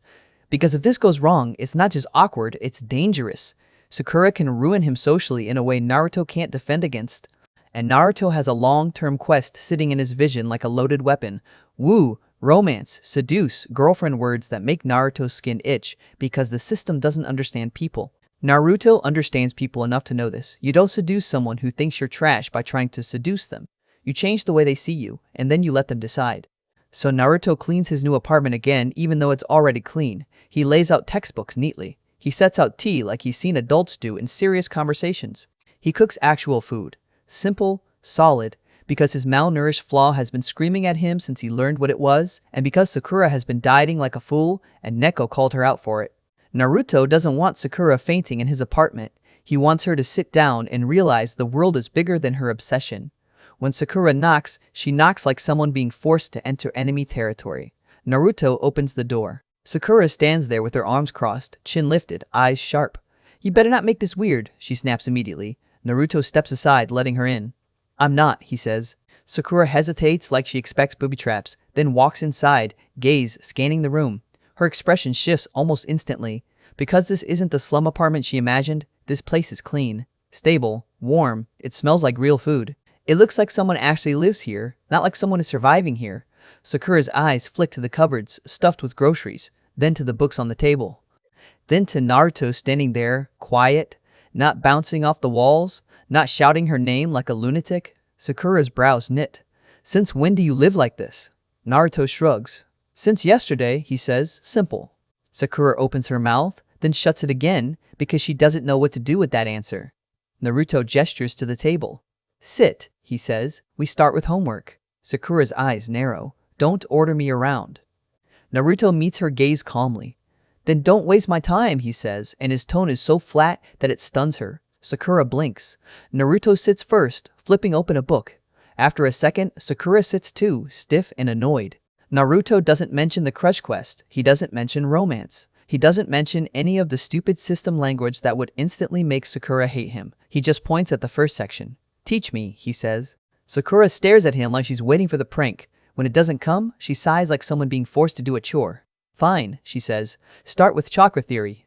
Naruto listens. And this is the first real crack in Sakura's armor, because Sakura expects Naruto to be dumb, loud, distracted, impatient. Instead, Naruto listens like someone starving.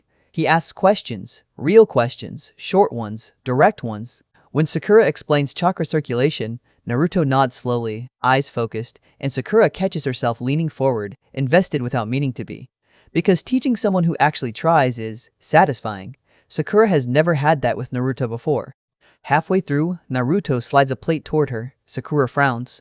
What is that? Food, Naruto says. Sakura scoffs. I'm dieting. Naruto's eyes flick up, cold for a half second. Then you're being stupid, he says. Sakura bristles instantly. Excuse me? Naruto doesn't raise his voice. He doesn't argue like a child. He just says, steady, A and B you told you. Hokage told you. Dieting makes you weaker. If you want to be a shinobi, eat. Sakura's cheeks flush, fury and humiliation colliding. I'm not weak. Naruto leans back slightly and studies her like she's a math problem. Then prove it, he says. Sakura's eyes narrow. How? Naruto points toward the small cleared space in his living room. Spar. Sakura jerks back. What? No, I'm not sparring you. Naruto shrugs. Then eat, he says. Sakura glares like she wants to murder him. Naruto doesn't blink. Sakura's pride lights up like gasoline. Fine, she snaps, standing so fast her chair scrapes. Fine, I'll spar you, and I'll win. Then you shut up. Naruto stands too, calm. Deal, he says. Sakura's fists tighten. She steps into stance, sloppy, unpracticed, but with enough natural control to look confident. She's never had to try hard physically because she's always been good at the academic stuff. She's always assumed that was enough. Naruto raises his hands into a basic ready posture. Sakura lunges first, fast, angry. Naruto moves. He doesn't dodge like a clown. He doesn't flail. He blocks. He shifts weight. He circles. Sakura's eyes widen, shocked that Naruto's stance isn't a joke. Naruto takes the first hit because Sakura's punch catches his gut. Then he staggers back, grinning anyway because pain is just another meter now. Shinaro. Sakura roars, and the punch is solid enough to make Naruto cough. Naruto shakes it off, breathes, adjusts his footing. Nicely done, he says, and he means it. Sakura blinks, thrown off. Like I'm going to lose. She pants. Naruto's voice drops softer. Sorry, Sakura-chan, he says, calm as a verdict, but you are. Sakura snarls and rushes again, swinging harder, but her movements start to get messy. Her stamina is worse than she wants to admit. Her diet and lack of conditioning bite her fast. Naruto waits, then he turns, low kick, clean. He takes her legs out from under her with a smooth motion that isn't flashy, just correct. Sakura slams into the floor hard enough to knock the air out of her.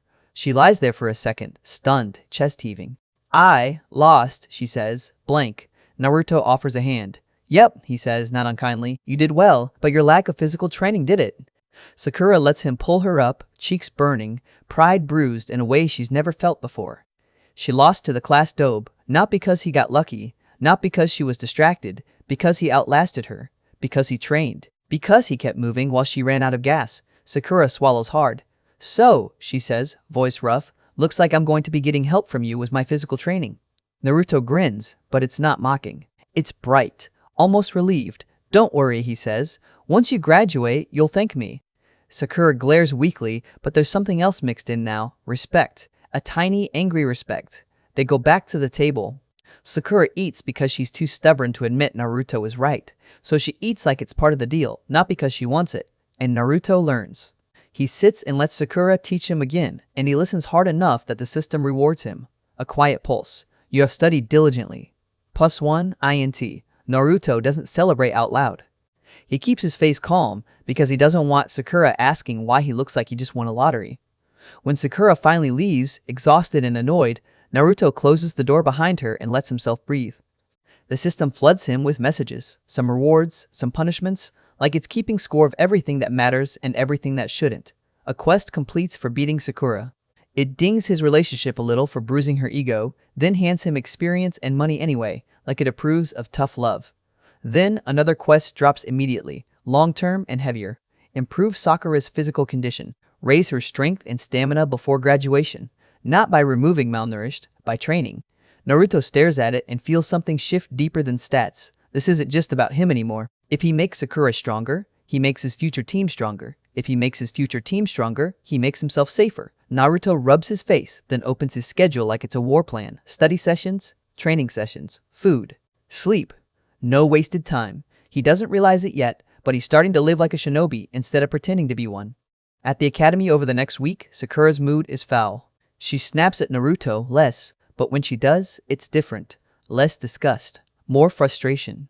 Because now she has to deal with the fact that Naruto is changing, and Sakura hates change when she didn't choose it. Mizuki notices too. Naruto catches it in small ways. Mizuki watching him too long. Mizuki's eyes narrowing when Naruto answers questions correctly. Mizuki's voice getting sharper when Naruto doesn't react like a clown. Then Mizuki tries something new. Iruka starts teaching a practical lesson field survival techniques, the kind most kids ignore because it isn't flashy. He lists traveling jutsu, utility techniques used on missions. The class gives a few answers. Iruka fills in the rest, small wind drafts, deodorizing jutsu, extinguishing campfires, filling holes, condensation for water. Then Mizuki passes out scrolls to each student with the traveling tenjutsu in them. Naruto takes his scroll, and the instant it touches his hands, his system flares. Not a quest, a warning. He watches Mizuki's face and catches a knowing sneer, small, almost invisible, but Naruto sees it now because he's looking for it. Naruto lowers his eyes, pretending to read like everyone else. Then he uses Observis on the scroll. A description flashes. Doctor traveling. Tenjutsu scroll. Key text portions and diagrams removed. Naruto's heart slows. Not panic, not rage, cold understanding. Mizuki is trying to sabotage them. The rookies, the whole class maybe, or maybe just Naruto, and he's willing to hurt everyone else as collateral. Naruto flips through quickly and confirms it. The diagrams are wrong, steps missing. The kind of mistakes that could injure you in the field or just make you fail and never know why. Naruto closes the scroll carefully and keeps his face blank. He doesn't confront Mizuki. Not here, not now, not without proof that will survive adult politics. Instead, Naruto does something simple and deadly. He writes the title down. Doctor Traveling 10, he will compare it later. He will keep records. Because if the village runs on paperwork, Naruto will weaponize paperwork. That night, Sakura arrives for tutoring again, and Naruto doesn't start with books. He starts with food. Sakura complains. Naruto ignores the complaints and makes her eat anyway. Then he makes her do basic conditioning squats, push-ups, sprints in the hallway, lunges until her legs shake. Sakura nearly murders him with her glare the entire time. Naruto lets her hate him. He's seen hate before. This kind is different. This kind comes with effort. And effort means she's still here. Halfway through the session, when Sakura is sweaty and breathing hard and too tired to pretend she's fine, Naruto says, quiet and casual, Mizuki's been trying to mess with us. Sakura's head snaps up. What? Naruto slides the scroll toward her. Look, he says. Sakura scans the diagrams, frowning. These look off. Naruto nods. They are, he says. He's doctored them. Sakura swallows, unsettled. Why would he do that? Naruto's eyes are steady. Because he hates me, he says simply. Sakura flinches. Not because she doesn't believe him, because she does. And now she's forced to realize something ugly. When Sakura laughed at Naruto, it was childish cruelty. When Mizuki targets Naruto, it's adult cruelty, calculated, weaponized, dangerous. Sakura exhales slowly, then says, stiff, we should tell Iruka-sensei. Naruto nods. We will, he says, but we do it smart. Sakura stares at him, and for a second her expression changes again. Less anger, more wary respect. Because Naruto is planning. Naruto is thinking. Naruto is acting like someone who might actually survive the shinobi world. That weekend, Naruto sends a shadow clone to do one thing. He tells it to watch his apartment door and pick up any messages left there. Naruto's instincts say Mizuki will escalate, and he's right. When the clone returns, it's holding a scroll in its hands like it's holding a snake. It doesn't even look at Naruto right away. Boss, the clone says, voice tight, Mizuki Teme is up to something. Naruto's stomach tightens. What is it? The clone opens the scroll carefully like it expects a trap, then reads, it's a special exam. Exclusive to the top 10 ranked Genin candidates from the basic exam. A chance to become Rookie of the Year. Step 1. Infiltrate the Hokage Tower and steal a particular scroll. Step 2. Go to a clearing in Training Ground 19, the Forest of Quiet Contemplation, and learn one jutsu from the scroll. Signed at the bottom, Toji Mizuki.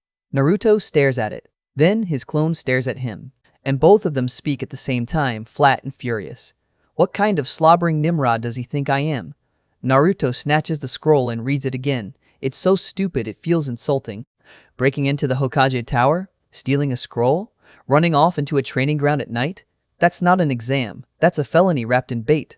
Naruto's hands shake with anger he has to swallow down. Because now the pattern is clear. Mizuki isn't just sabotaging Naruto in class, he's trying to get Naruto killed, or imprisoned, or branded as a traitor. Naruto breathes hard, then forces calm. He looks at the scroll again like a puzzle. The wording, the top 10 ranked, the rookie of the year. It's designed to appeal to Naruto's ego. It's designed to make him feel chosen. It's designed to make him act without thinking. Naruto's lips curl into a slow, dangerous smile. Because Mizuki has no idea what he just did, he just put his plan in writing. Naruto holds the paper up and says, "Lo, to no one and everyone, I've got you." One beat, if you're still watching, this is the moment where the prankster stops being a joke and starts becoming a problem, so stay with me. Naruto doesn't go to Iruka first. Not yet. He goes to the Hokage. Because if this is as serious as it feels, Naruto wants the biggest hammer in the village holding the nail. Late that night, Naruto puts on his new light combat outfit and straps his weapons correctly. He moves through the village like a shadow, quiet, careful, memorizing patrol routes, the way the system encourages him to memorize everything. He reaches the Hokage tower. He slips past the Chunin patrols because they're predictable. He slips past A and BU because they don't watch their own entry routes as closely as they should. He moves like someone who has been surviving invisible rules his whole life. And when he reaches the Hokage's office door, he doesn't hesitate. He knocks. Inside, Sarutobi is buried under paperwork. When the sound reaches him, he looks up in surprise. And the door opens to reveal Naruto standing there, serious, holding a single piece of paper like it's evidence in a murder trial. "Hokage-sama," Naruto says, voice steady, "I found something you need to see." He holds the note out. And as Sarutobi's eyes drop to Mizuki's signature at the bottom, the temperature in the room drops with them. Sarutobi's eyes track down the paper in Naruto's hand, and the air in the office tightens like a wire pulled too far. Naruto stands straight, serious, in a way he still isn't used to wearing, while the Hokage rereads the signature at the bottom. Toji Mizuki. Clean handwriting, calm bait. A felony dressed as a special exam. Sarutobi looks up, gaze sharp. "This is indeed suspicious," he says, voice low. "The scroll in question is the forbidden scroll of seals. Telling you to steal it is the equivalent of ordering you to commit treason." Naruto's jaw clenches. The rage tries to rise. He swallows it back until it becomes something colder. "So he wanted me to do his dirty work," Naruto growls, "and then run, leaving me to carry the can for him." Sarutobi's fingers tap once on the desk, slow and thoughtful. "Very likely," he agrees, "but while I recognize this as Mizuki's handwriting, a decent forger could have written this out to frame him." Naruto's eyes narrow. "You're saying you need proof that survives politics?" Sarutobi's mouth curves into a thin, dangerous smirk. "Naruto-kun," he says, "how would you like to be responsible for bringing in a nuke nin on your first day as a ninja?" Naruto's grin turns feral. "Tell me more, Hokage Gigi. The plan builds fast, clean, and cruel. Cruel to Mizuki, and that's the point. Sarutobi can't just arrest Mizuki on suspicion. Not if Mizuki has friends. Not if Mizuki has allies hiding behind paperwork. Not if Mizuki has outside ties and this gets messy. Sarutobi needs the kind of guilt that can't be talked away. So they build a stage. They let Mizuki think his trap is working. And they let Mizuki hang himself with his own words. A fake forbidden scroll is prepared, convincing enough to fool a Chunin who thinks he's smarter than everyone else. Sarutobi is going to watch through the crystal ball, using the Tomigane no Jutsu inside Konoha's barrier network, with witnesses present so no one can later claim it was edited, or it was a misunderstanding. And Naruto becomes the bait. It's the part that would make Iruka furious. It's the part that makes Naruto's stomach knot. But Naruto doesn't flinch, because he's tired of being hunted in hallways and laughed at in class. He's tired of being the easiest target in the village. He wants Mizuki to try. He wants Mizuki to confess. And if Mizuki swings at him, Naruto wants to swing back. The Hokage leans forward and speaks like a man laying down ground rules for a hunt. "You will go to the clearing Mizuki specified," Sarutobi says. "You will act like you took the bait. You will get him talking. You will survive until ANBU takes him. Understood?" Naruto nods once. "Understood." "And Naruto-kun," Sarutobi adds, eyes hard, "this is not a game." Naruto's eyes flicker. Annoyance, irony, because his life literally is a game now, but he keeps that thought locked behind his teeth. "It's not a game," Naruto repeats, voice steady. The Hokage's gaze softens only slightly. "Good, then go, and be careful." Naruto leaves the tower the same way he entered, quiet, precise, exploiting lazy patrol patterns because he's been doing that for months.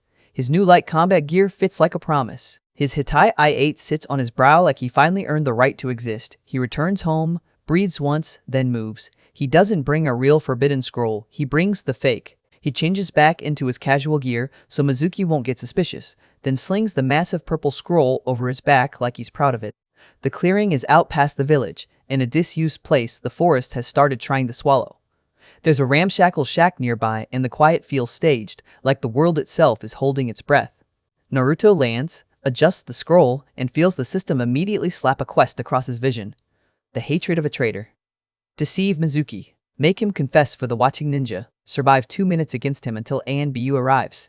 Bonus objectives. Learn at least one jutsu from the fake scroll while waiting, or learn all of them without using his scroll-devouring shortcut.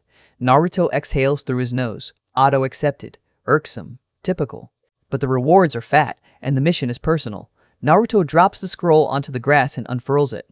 Inside are shuriken techniques. Some of them famous, some of them dirty, all of them designed to kill fast. He finds Sarutobi's small note tucked inside, basically admitting the Hokage is curious how Naruto learns jutsu without the system's cheat. Naruto snorts. Fine, he mutters, you'll get your report. He starts with the Shuriken Kage Bunshin no Jutsu.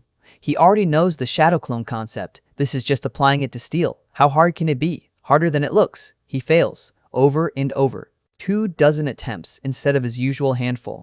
When it finally clicks, the skill locks into place, and the system spells it out like a contract, hand signs, chakra cost. The way the copies appear around the thrown weapon, the way it can scale up to larger shuriken. Naruto wipes sweat from his brow and laughs once, short and sharp. So making shuriken with chakra is harder than making clones of myself, he mutters. Sure, why not? He moves to the Kage Shuriken no Jutsu next. The Shadow Shuriken trick. No chakra, no hand signs, just timing and misdirection. He learns it almost instantly, like his hands already know how to lie. Then So Shuriken no Jutsu, manipulated shuriken with wire. He wastes time trying to learn it before realizing he needs a target, then wastes more time trying to build a proper target dummy before cursing himself and making an Iwa Bunshin to hinge into one. When it clicks, Naruto feels the pattern forming. Chakra is great, but chakra runs out. Techniques that cost nothing? Those are life insurance. He learns the Shuriken Ranbu, wild dance. Then the weird one, Ninpu, Shuriken Goshin, the technique that enlarges a shuriken to ridiculous size and multiplies damage just by changing mass.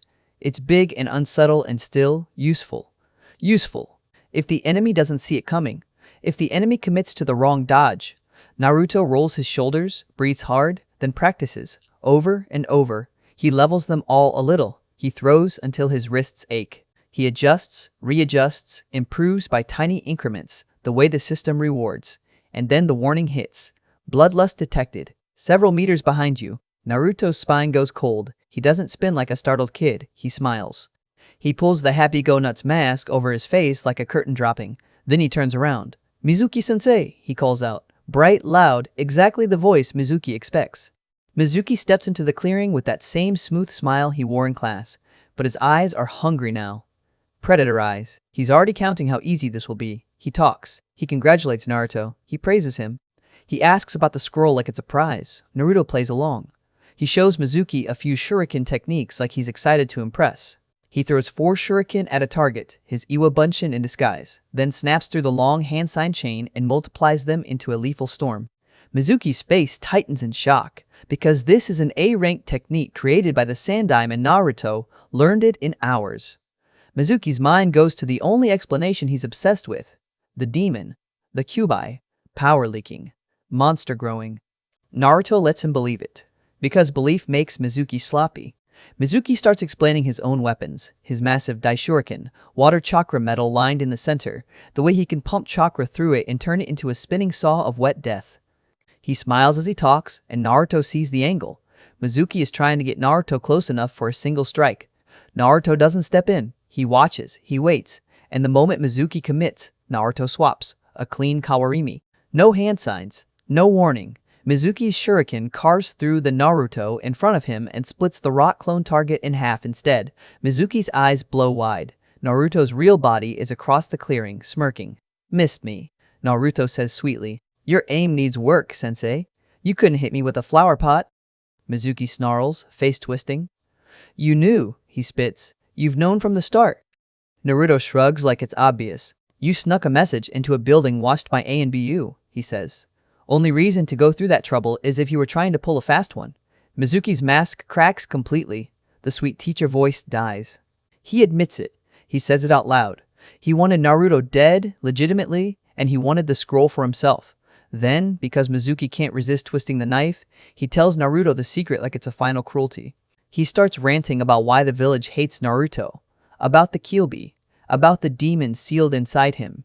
Naruto's eyes harden, and when he speaks, there's steel in it. I am not the Kyuubi reborn, Naruto says, firm.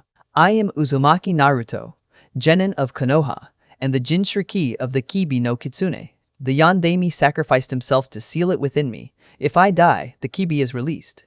Mizuki pales just for a heartbeat, then shakes it off like a dog flinging off water.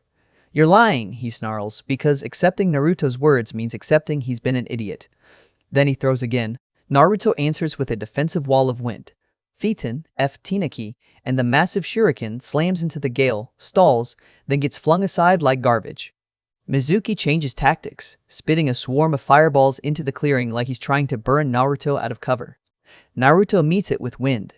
Same jutsu, same wall warping the fire, multiplying it, then scattering it into dozens of smaller blasts that force Mizuki to throw up a crude earth wall and retreat underground. Naruto's eyes narrow. He remembers what Sarutobi told him about earth users. If they go underground, they aren't running, they're repositioning. Naruto slams his hand down and triggers the technique that makes the difference. Mogura Kanchi, mole sensing.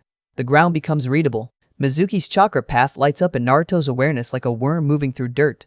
Naruto pivots, times it, and detonates a chunk of earth upward like a stone spear. Mizuki erupts out of the ground, slammed by the impact, breath stolen, body stunned. Naruto doesn't hesitate. He charges a technique he's been itching to use at full force, the wind dragon coiling around his fist like an angry spirit. Phaeton, Riha, Naruto roars, punching forward. A serpentine dragon of wind launches across the clearing, screaming through the air. Mizuki barely manages to sink underground again, but not before the edge of the dragon clips him, shredding cloth and carving dozens of cuts along his arm. Mizuki is bleeding now, not dying, not gore, but hurt. And hurt makes him desperate. He comes back above ground with raw anger in his eyes and both Daishuriken spinning. Naruto draws his Tanto and meets him, letting wind chakra flood the blade, then splits one of the incoming weapons cleanly in half. Mizuki jumps back in shock and Naruto follows, switching to earth chakra in the blade and driving a dense, brutal stab into Mizuki's torso that snaps bones under the impact. Mizuki screams. Then he says the line that flips the switch in Naruto's head. I'm going to kill you and everyone you care for. Mizuki snarls. Something in Naruto breaks, not into madness, into clarity. No one gets to threaten the handful of people who finally treat him like human. Naruto drops his weapons. He makes the hand sign. Kage Bunshin no Ojutsu. The clearing floods with Naruto clones, an entire army surrounding Mizuki in a living ring. Mizuki's face goes white. He spins, trying to find an exit that doesn't exist. Naruto's clones move as one. Fists, feet, shuriken, wind, dirt. A coordinated beating that doesn't feel like a prank anymore. It feels like a verdict. Mizuki swings wildly, but there are too many targets, too many bodies, too many angles. 2 minutes isn't long in a real fight. 2 minutes is an eternity when the world is nothing but pain and smoke and orange-eyed copies hitting you from every direction. Then the air shifts, the forest breathes, and A and BU appear, not running in, not crashing through brush. They simply exist in the clearing, binding Mizuki before he can even register they arrived. Neko approaches Naruto, cat mask tilted slightly. Genin Uzumaki, she says, voice calm. Congratulations, not many fresh Genin could take down a Chunin.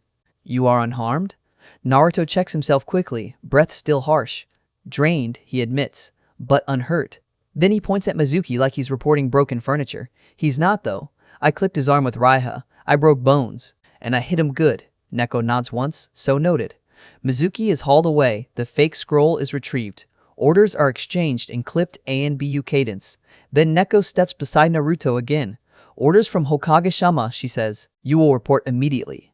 Naruto sighs. Side along Shunshin again? Sadly, yes, Neko replies. And Naruto swears he hears amusement in her voice. Her hand lands on his shoulder.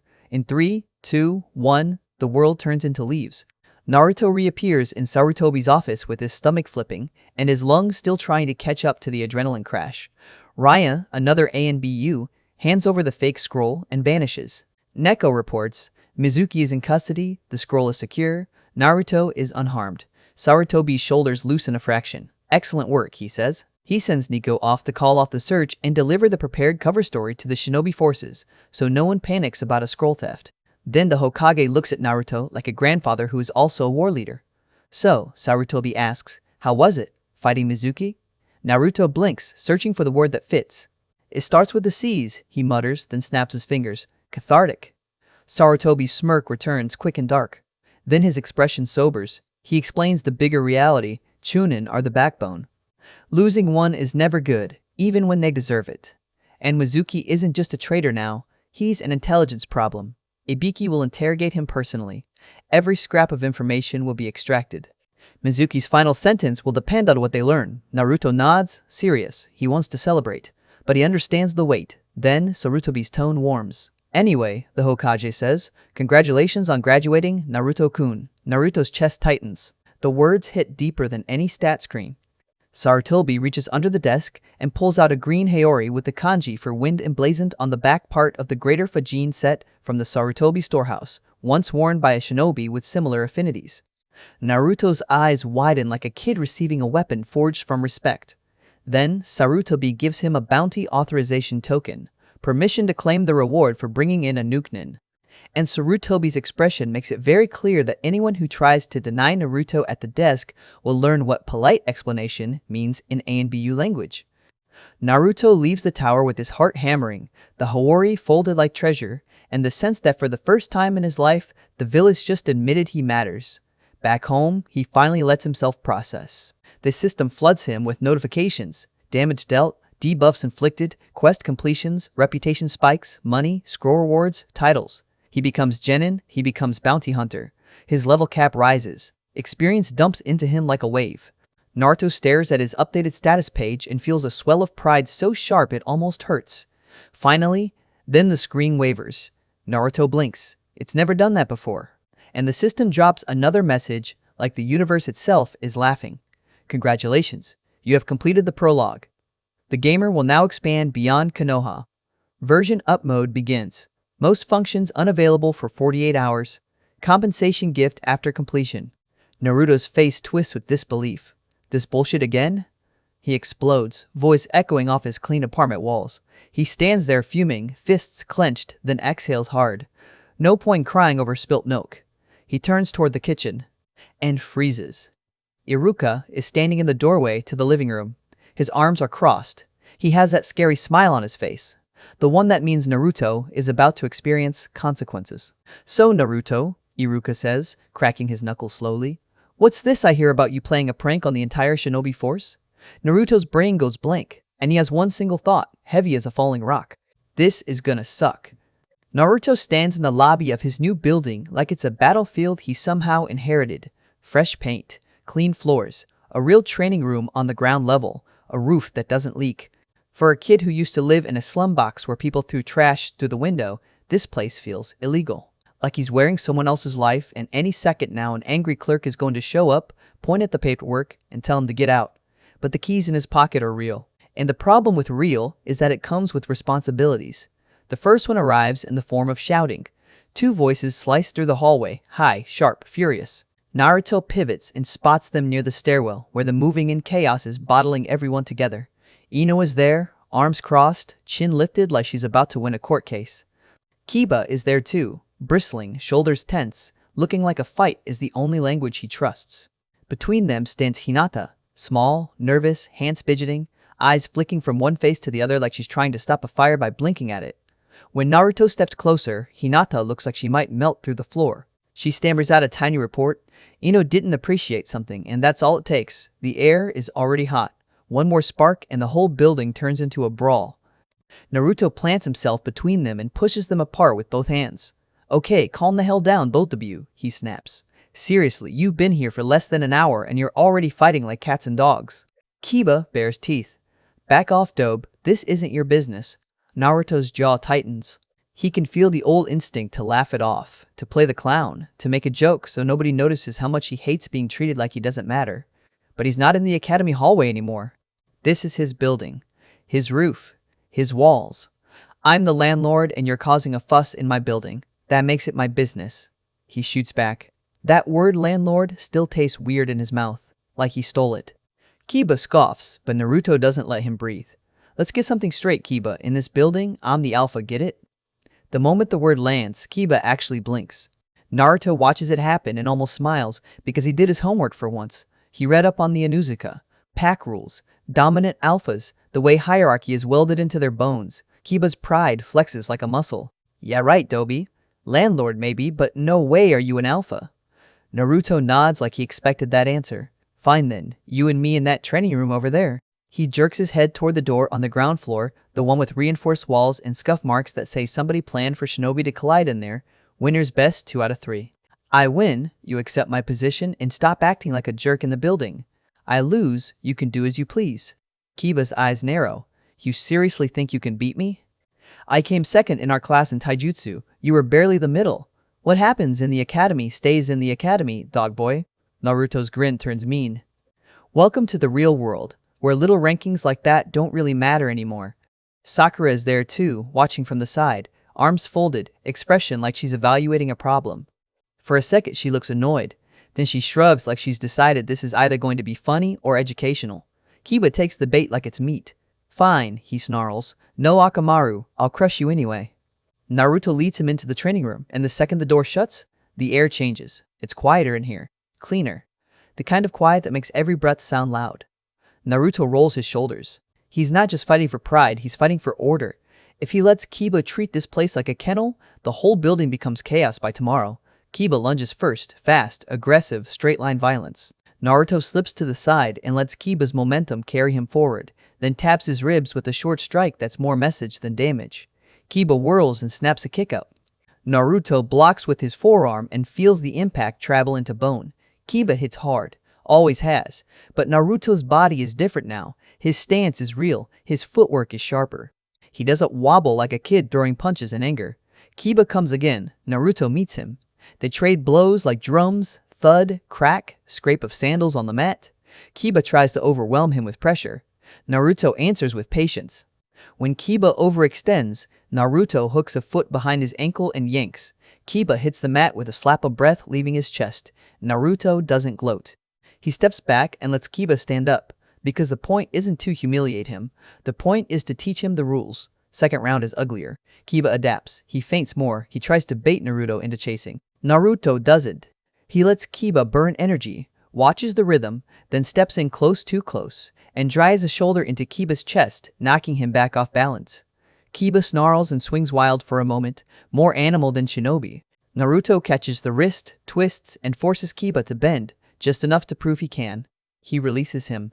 Kiba stands there breathing hard, eyes sharp, pride bleeding out through clenched teeth. Naruto tilts his head. 2 out of 3, he says softly. You lost. Kiba's jaw works. For a second, it looks like he's going to explode. Then, the Inuzuka does something Naruto didn't expect. He inhales, exhales, and nods. Small, reluctant, but real. Fine, Kiba mutters. Your building. Naruto points at the hallway. Then act like it. You want to fight? Go fight outside with someone who agreed to it. In here, you keep the peace. Kiba glares, but the pack part of him understands. He brushes past Naruto and opens the door. And just like that, Naruto wins something that has nothing to do with fists. He wins control. Outside, Hinata is still hovering like a worried ghost. Ino looks irritated, but her shoulders relax when Kiba backs off. Sakura watches Naruto like she's seeing a new shape to him, one she didn't expect. Naruto clears his throat, trying to shake off the intensity before it sticks to him. All right, he says, forcing the tone lighter. Everyone gets settled. No screaming in the halls, no breaking walls. And if someone tries to start a fight, remember, I know where the training room is. That gets a few reluctant snorts. It's not peace, but it's a beginning. A little later, Iruka shows up, because Iruka always shows up when Naruto's life starts wobbling. The man looks tired but steady, like he's made out of responsibility. He walks the building with Naruto, checking rooms, checking locks, checking the new reality. Naruto talks fast, listing who is staying here, who isn't, who already has homes. Iruka listens and nods like it matters. Then Naruto, because he can't help himself, groans about the thing he's been dreading since the day he tied on his hatai. I'm not looking forward to the D ranks, he grumbles. Iruka's eyes sharpen in that teacher way. You have to get your feet wet somehow. D ranks are no-risk missions that you and your teammates can complete while still leaving you plenty of time to train and advance your abilities under your sensei. Naruto makes a face. It doesn't make the idea of doing missions that are just chores dressed up prettily any less boring. Iruka doesn't laugh. He leans in and gives Naruto something better than comfort. A method. Look at it as a training exercise, he says. Take painting fences. I adapted Suton ninjutsu to paint the fences instead of using brushes. For walking the Inuzuka clan's dogs, I used it as a chance to get some good running practice in. Adapt to the circumstances. Naruto stares at him like Iruka just explained how to turn dirt into ramen. How'd you get a Suton jutsu to work with paint? Iruka smirks. You'd be surprised what you can do when you stop thinking like the mission is beneath you.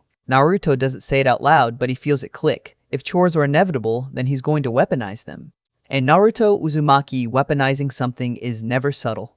The next morning proves it. D-rank drudgery hits like a wave. The mission desk becomes a conveyor belt of nonsense. Chase Tora, pull weeds, paint fences, clean gutters, deliver packages. Fix a leaky roof for a civilian who stares at Naruto like he's poison. Naruto's team tries to treat it like work. Naruto treats it like grinding. He runs up rooftops carrying buckets to build stamina. He practices chakra control in the worst possible ways. Balancing tools, controlling water flow, forcing precision where he hates precision. He turns fetch missions into speed trials. He times everything. He argues with himself about efficiency like there's a scoreboard in his head. Because there is. And somewhere in the middle of all that, the world shifts again quietly. Asuma becomes their sensei. Asuma isn't what Naruto expected. He's not a dramatic genius like Kakashi. He's not a terrifying specialist like some clan monster. He's calm, direct, lazy-looking in a way that still radiates danger. He looks at Naruto, Ino, and Sakura like they're raw materials. Then he starts shaping them. On one of their first real training days together, Asuma lays it out. Naruto's job is refinement. He already has a stupid amount of tools. They're messy tools, but they're tools. For Sakura and Ino, Asuma admits it's harder. They need conditioning, sure, but they also need options. Techniques. Versatility.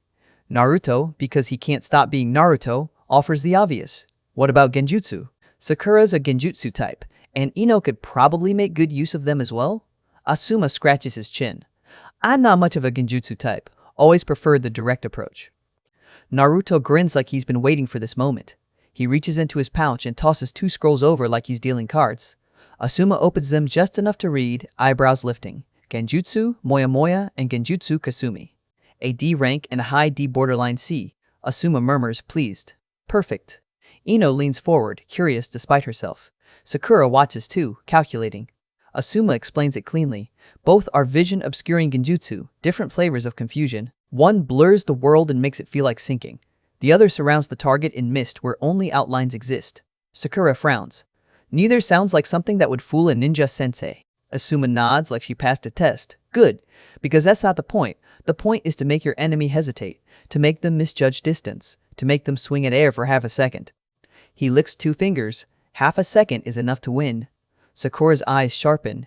Ino's expression shifts from Genjutsu is weird to Genjutsu is a weapon. Naruto watches them both and feels something unfamiliar settle into his chest. Pride.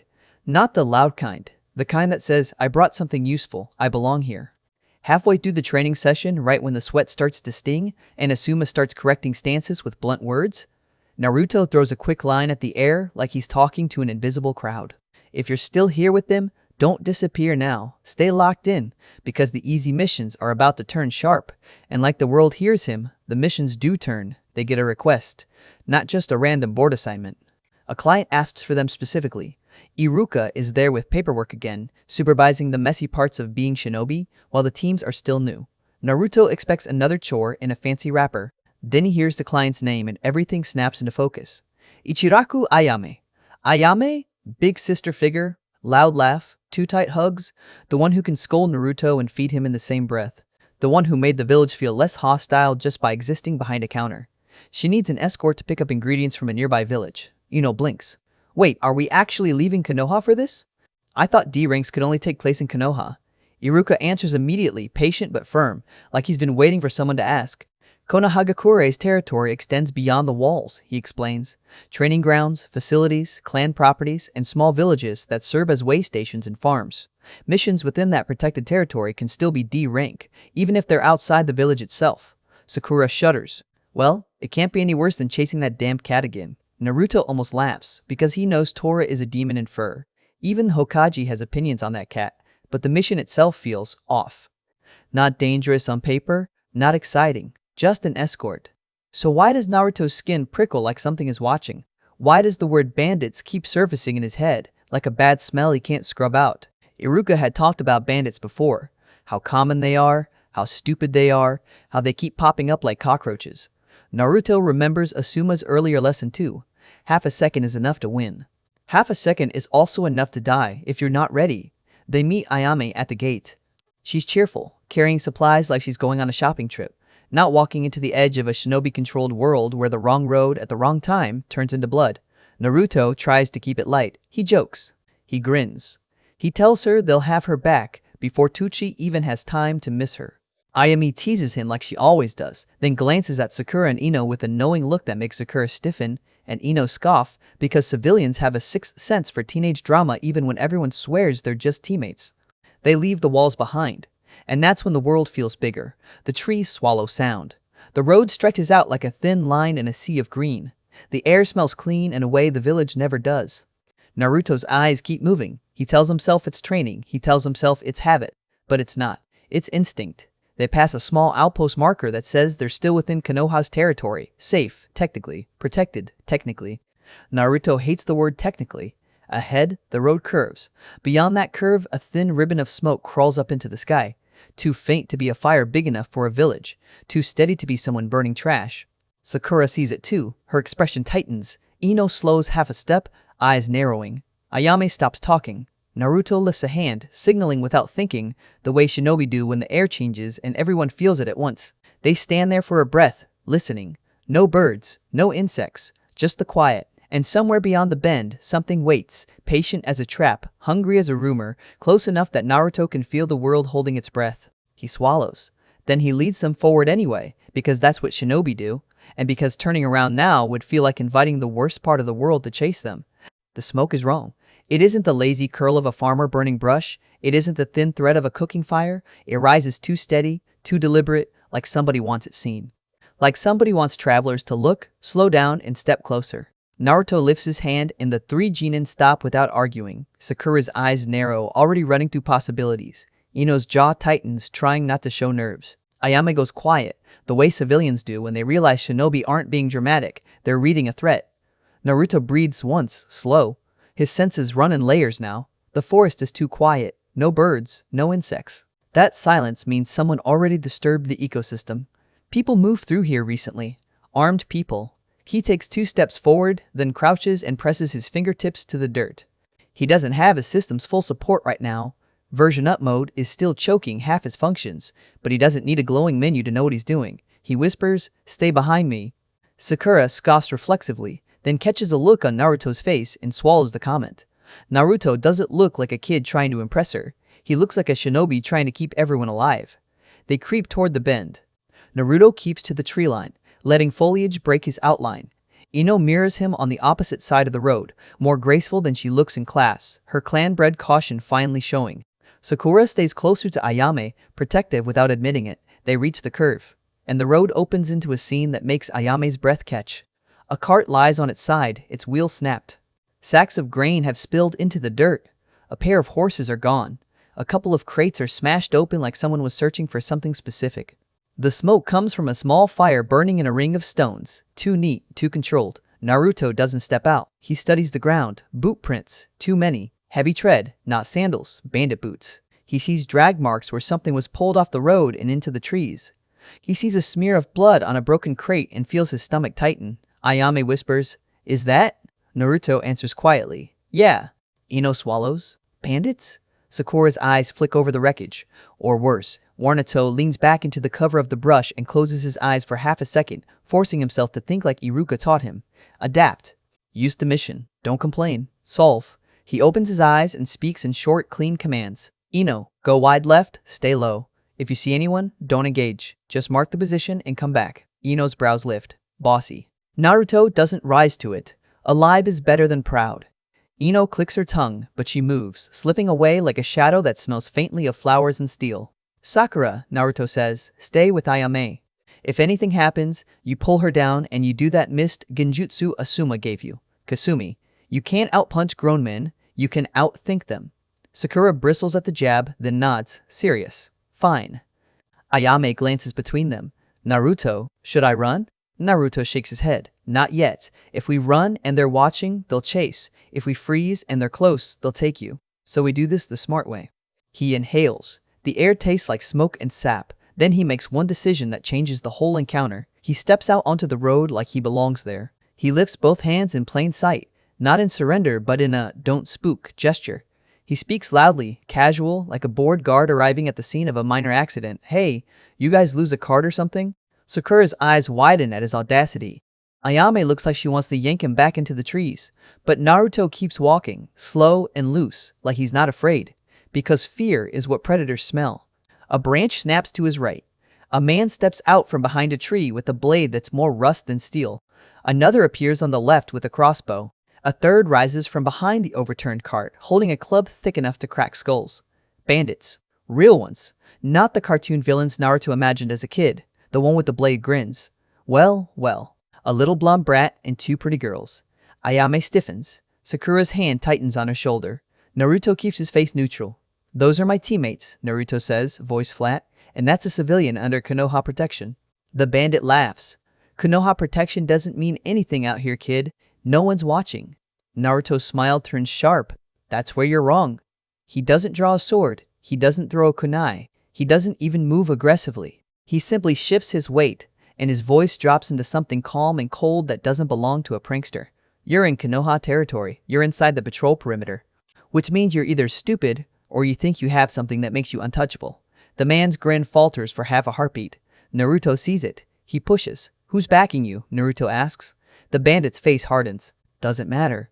It does, Naruto says, because if you're just bandits, you run. If you're being paid, you make mistakes. The crossbowman raises his weapon. Enough talk. Grab the girls. Sakura's eyes sharpen. Naruto feels her chakra shift, ready to cast. Naruto lifts one finger, just one like a signal, and Sakura moves. Genjutsu, Kasumi. A mist blooms across the road, thin and pale at first, then thickening into a haze that steals edges and distances. The bandits curse, suddenly unsure where Naruto is. The crossbowman fires anyway, the bolt whipping through fog and slamming uselessly into a tree. Naruto lunges in that instant, fast and quiet. He draws one tantu and drives the pommel into the blade man's wrist. The rusted weapon drops. Naruto follows with a short elbow into the ribs, enough to fold the man, not enough to kill. He pivots, grabs the falling blade, and flings it into the dirt as a warning. Ino, Naruto shouts. The moment he does, a scream cuts through the trees. High, furious, and unmistakably Ino. Not fear, anger. The fog shifts, and Naruto sees a fourth man charging from the left flank, trying to slip behind them while the mist hides his approach. Ino explodes out of the brush behind him like vengeance in a skirt. She slams into the bandit's back, driving him face-first into the road. Her hands flash through a quick seal, and she hisses, Genjutsu, moya moya. The man's eyes glaze. He flails at nothing, choking on phantom darkness.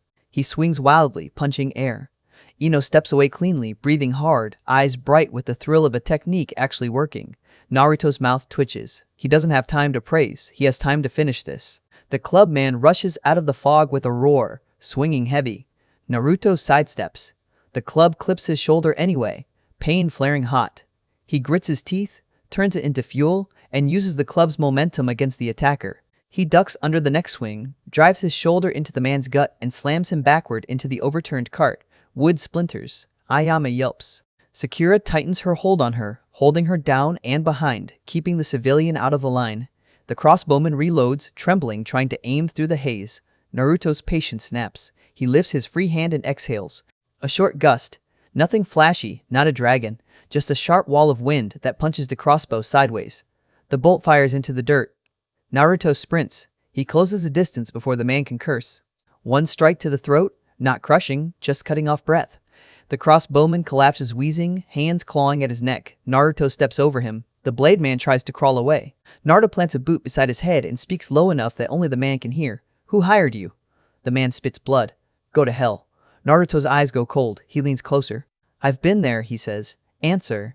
The man's gaze flicks toward Ayame, toward Sakura, toward Ino. He smiles, ugly. A guy in a cloak said there'd be a reward for grabbing the ramen girl. Ayame's face goes pale. Me? Naruto's stomach tightens. This wasn't random. This was targeted. Someone wants Ichiraku's family hurt. Someone wants Naruto hurt through them. Naruto grips the man's collar and yanks him upright like he weighs nothing. Describe him. The bandit laughs weakly. Tall, smelled like herbs and snakes. Naruto's blood goes ice. He doesn't say the name out loud. He doesn't have to. The words crawl across his brain anyway, hissing. Orochimaru. Sakura's eyes widen as if she heard the thought. Ino swallows, suddenly looking younger. Naruto forces himself to breathe. If this is Orochimaru, they can't win a direct fight. But this is just a bandit crew. If there's a handler, they're already late. Or they're testing. Or they're watching. Naruto releases the bandit with a shove that drops him to the ground. Then the fog shudders. A new presence steps into the edge of it like the mist itself parts for him. A man in a cloak, not just tall, not just quiet. Wrong. His chakra feels like something that doesn't belong in a human body. Something coiled and hungry. Naruto's lungs tighten. Sakura's fingers dig into Ayame's shoulder. Ino's pupils shrink. The stranger doesn't rush. He doesn't bark orders. He simply smiles. Well, the stranger says, voice smooth, that was more entertaining than expected. Naruto's hand goes to his tantu, but he doesn't draw. Drawing means committing. Committing means dying if you commit wrong. You're not a bandit, Naruto says, voice steady. The man chuckles. No. Sakura's voice shakes despite her effort. Who are you? The stranger's eyes flick to Sakura, amused. A passerby, he says, then looks at Naruto again. And you are very interesting. Naruto feels his pulse hammer. He knows this kind of attention. It's the kind that gets you dissected. He forces a grin that doesn't reach his eyes. Yeah, I get that a lot. The stranger's smile sharpens. You're going to the village of Arakusa, he says casually, and you're escorting a young woman who is beloved by a certain old shinobi. Naruto's grin dies. The stranger knows the mission, which means he knows the route, which means there are more of them, or there will be. Naruto's mind races. He needs time, he needs distance, he needs backup. But there's no time to run for help. If they turn back, they get chased. If they go forward blind, they walk into the next trap. He needs to make this man leave. He needs to make him lose interest. He needs to look not worth it. Naruto shifts his stance slightly. He lowers his center of gravity and lets his chakra flare, just a touch enough to show potential, not enough to show control, enough to look like a loud weapon that might explode unpredictably. The stranger's eyes gleam. Yes, the stranger murmurs. Very interesting. Then a voice drops into the space like a blade being drawn. That's far enough. The stranger's head turns, and Naruto feels relief hit him so hard it almost makes him dizzy. Asuma Sarutobi steps out of the trees behind them, cigarette in his mouth, hands relax at his sides like he's out for a stroll. But Naruto knows better. Asuma's calm is the calm of someone who's already decided exactly how many pieces he can cut you into if you force him. Behind Asuma, just far enough to not be obvious, another presence shifts. Kurenai Yuhi, eyes sharp, expression unreadable, already weaving subtle chakra threads like she's setting up an illusion inside the illusion. The stranger's smile doesn't fade, it only changes. So the chaperones arrive, he says. Asuma exhales smoke. You're trespassing, he says simply. The stranger laughs softly. Is that what we call it? Kurenai's voice is cool. Leave, she says, now. For a heartbeat, Naruto thinks the stranger might actually fight. The air is that tense, that brittle. Then the stranger tilts his head, studying them like specimens. Another time, he says lightly, this was only a test. Naruto's blood chills at the word test. The stranger's gaze returns to Naruto. Grow, he says, almost kindly. Become something worth taking. Then he turns and melts backward into the trees as if the forest swallows him willingly. The pressure lifts, but not completely. Not really. It leaves a residue.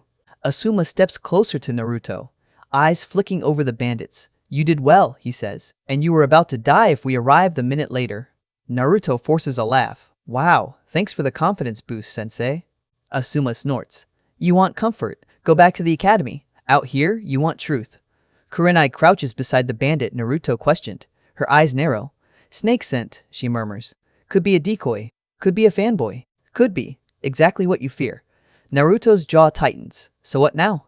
Asuma points down the road. We finished the mission, he says. We don't panic. We don't run blind. We escort Ayame, we deliver, and we return with full alert. Ino swallows. Are we in trouble? Asuma glances at her. You're Genin, he says. Trouble is the job description. Sakura looks at Naruto, then at Ayame. Her voice is quieter than usual. Ayame-san, are you okay? Ayame nods shakily. I'm okay, she says, then looks at Naruto with eyes that are too shiny. Naruto, you really? Naruto cuts her off gently because if she thanks him too openly, he might crack. We're finishing this, he says. Then you can feed me extra ramen. Ayame laughs weakly through the fear. Deal. They move. The rest of the escort is tense but controlled.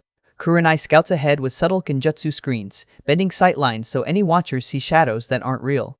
Asuma walks like a wall, always between danger and the girls. Naruto stays close enough to Ayame that he can grab her and move, and far enough that he can strike without hitting her by mistake. Sakura and Ino stick together, eyes sharp, hands ready. Their earlier rivalry burned away by the simple truth that fear doesn't care about your social life. Arakusa appears in the afternoon, small, functional, built like a relay station, farms, a few warehouses, an inn, and a checkpoint where Konoha's outer patrol line meets civilian trade routes. The locals greet Ayame with relief. Ingredients from Nanokuni are already stacked and sealed. Ayame does business quickly, hands still a little shaky, voice determined. She refuses to let fear make her slow. When it's done, she turns to Naruto and presses a small wrapped bundle into his hands. What's this? Naruto asks. Ayame smiles, tired but real. A snack for the road, she says, and thank you. Naruto looks down at the bundle, then nods once. Yeah, he says softly. Anytime. The trip back is faster. No smoke, no overturned carts, no obvious traps. But Naruto doesn't relax. Because danger that smiles and says another time isn't danger you survive by forgetting. They reach the village gates at dusk, and the sight of Konoha's walls has never felt so heavy. Not comforting. Heavy.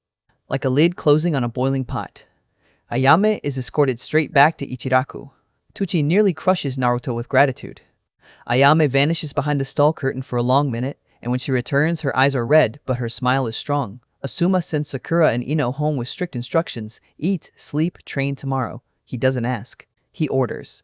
Sakura nods like she finally understands what shinobi costs. Ino tries to pretend she's fine, but her voice is quieter when she says goodnight. Then Asuma puts a hand on Naruto's shoulder. You, he says, come with me. Naruto follows up to the Hokage tower, heart pounding again like it's becoming a habit. Sarutobi listens to the report without interrupting, fingers steepled, smoke curling around his tired eyes. Kurenai adds details, the chakra feel, the snake scent, the way the man spoke like he owned the future. When they finish, Sarutobi's gaze locks on Naruto. You handled yourself, the Hokage says quietly, and you protected Ichiraku's family. That matters. Naruto's throat tightens. He forces a shrug. They're my people, he says, simple. Sarutobi nods once, and the nod carries weight. Then we will protect them, he says, and we will protect you. Naruto wants to believe it. He does. But the memory of the stranger's voice lingers. Grow. Become something worth taking. Naruto leaves the tower late, walking back to his apartment through streets that feel too normal after the forest. Lanterns glow, shops close, people laugh in small circles, and Naruto feels, for the first time, like he's standing at the edge of a much larger story, one that doesn't care that he's only a genin. He gets home, shuts the door, and leans his forehead against it for a second. Then he straightens. He steps into his living room, where the textbooks still sit neatly stacked, where Sakura will arrive tomorrow for tutoring. Where Ino will probably pretend she doesn't care, but still show up to learn the genjutsu better. Where Kiba will test him again someday, just to see if the alpha thing was real. Naruto looks around at the space and realizes something he never expected. This is his. Not because someone gave it to him, because he kept it, because he fought for it, because he refused to be pushed out of every corner of his own life.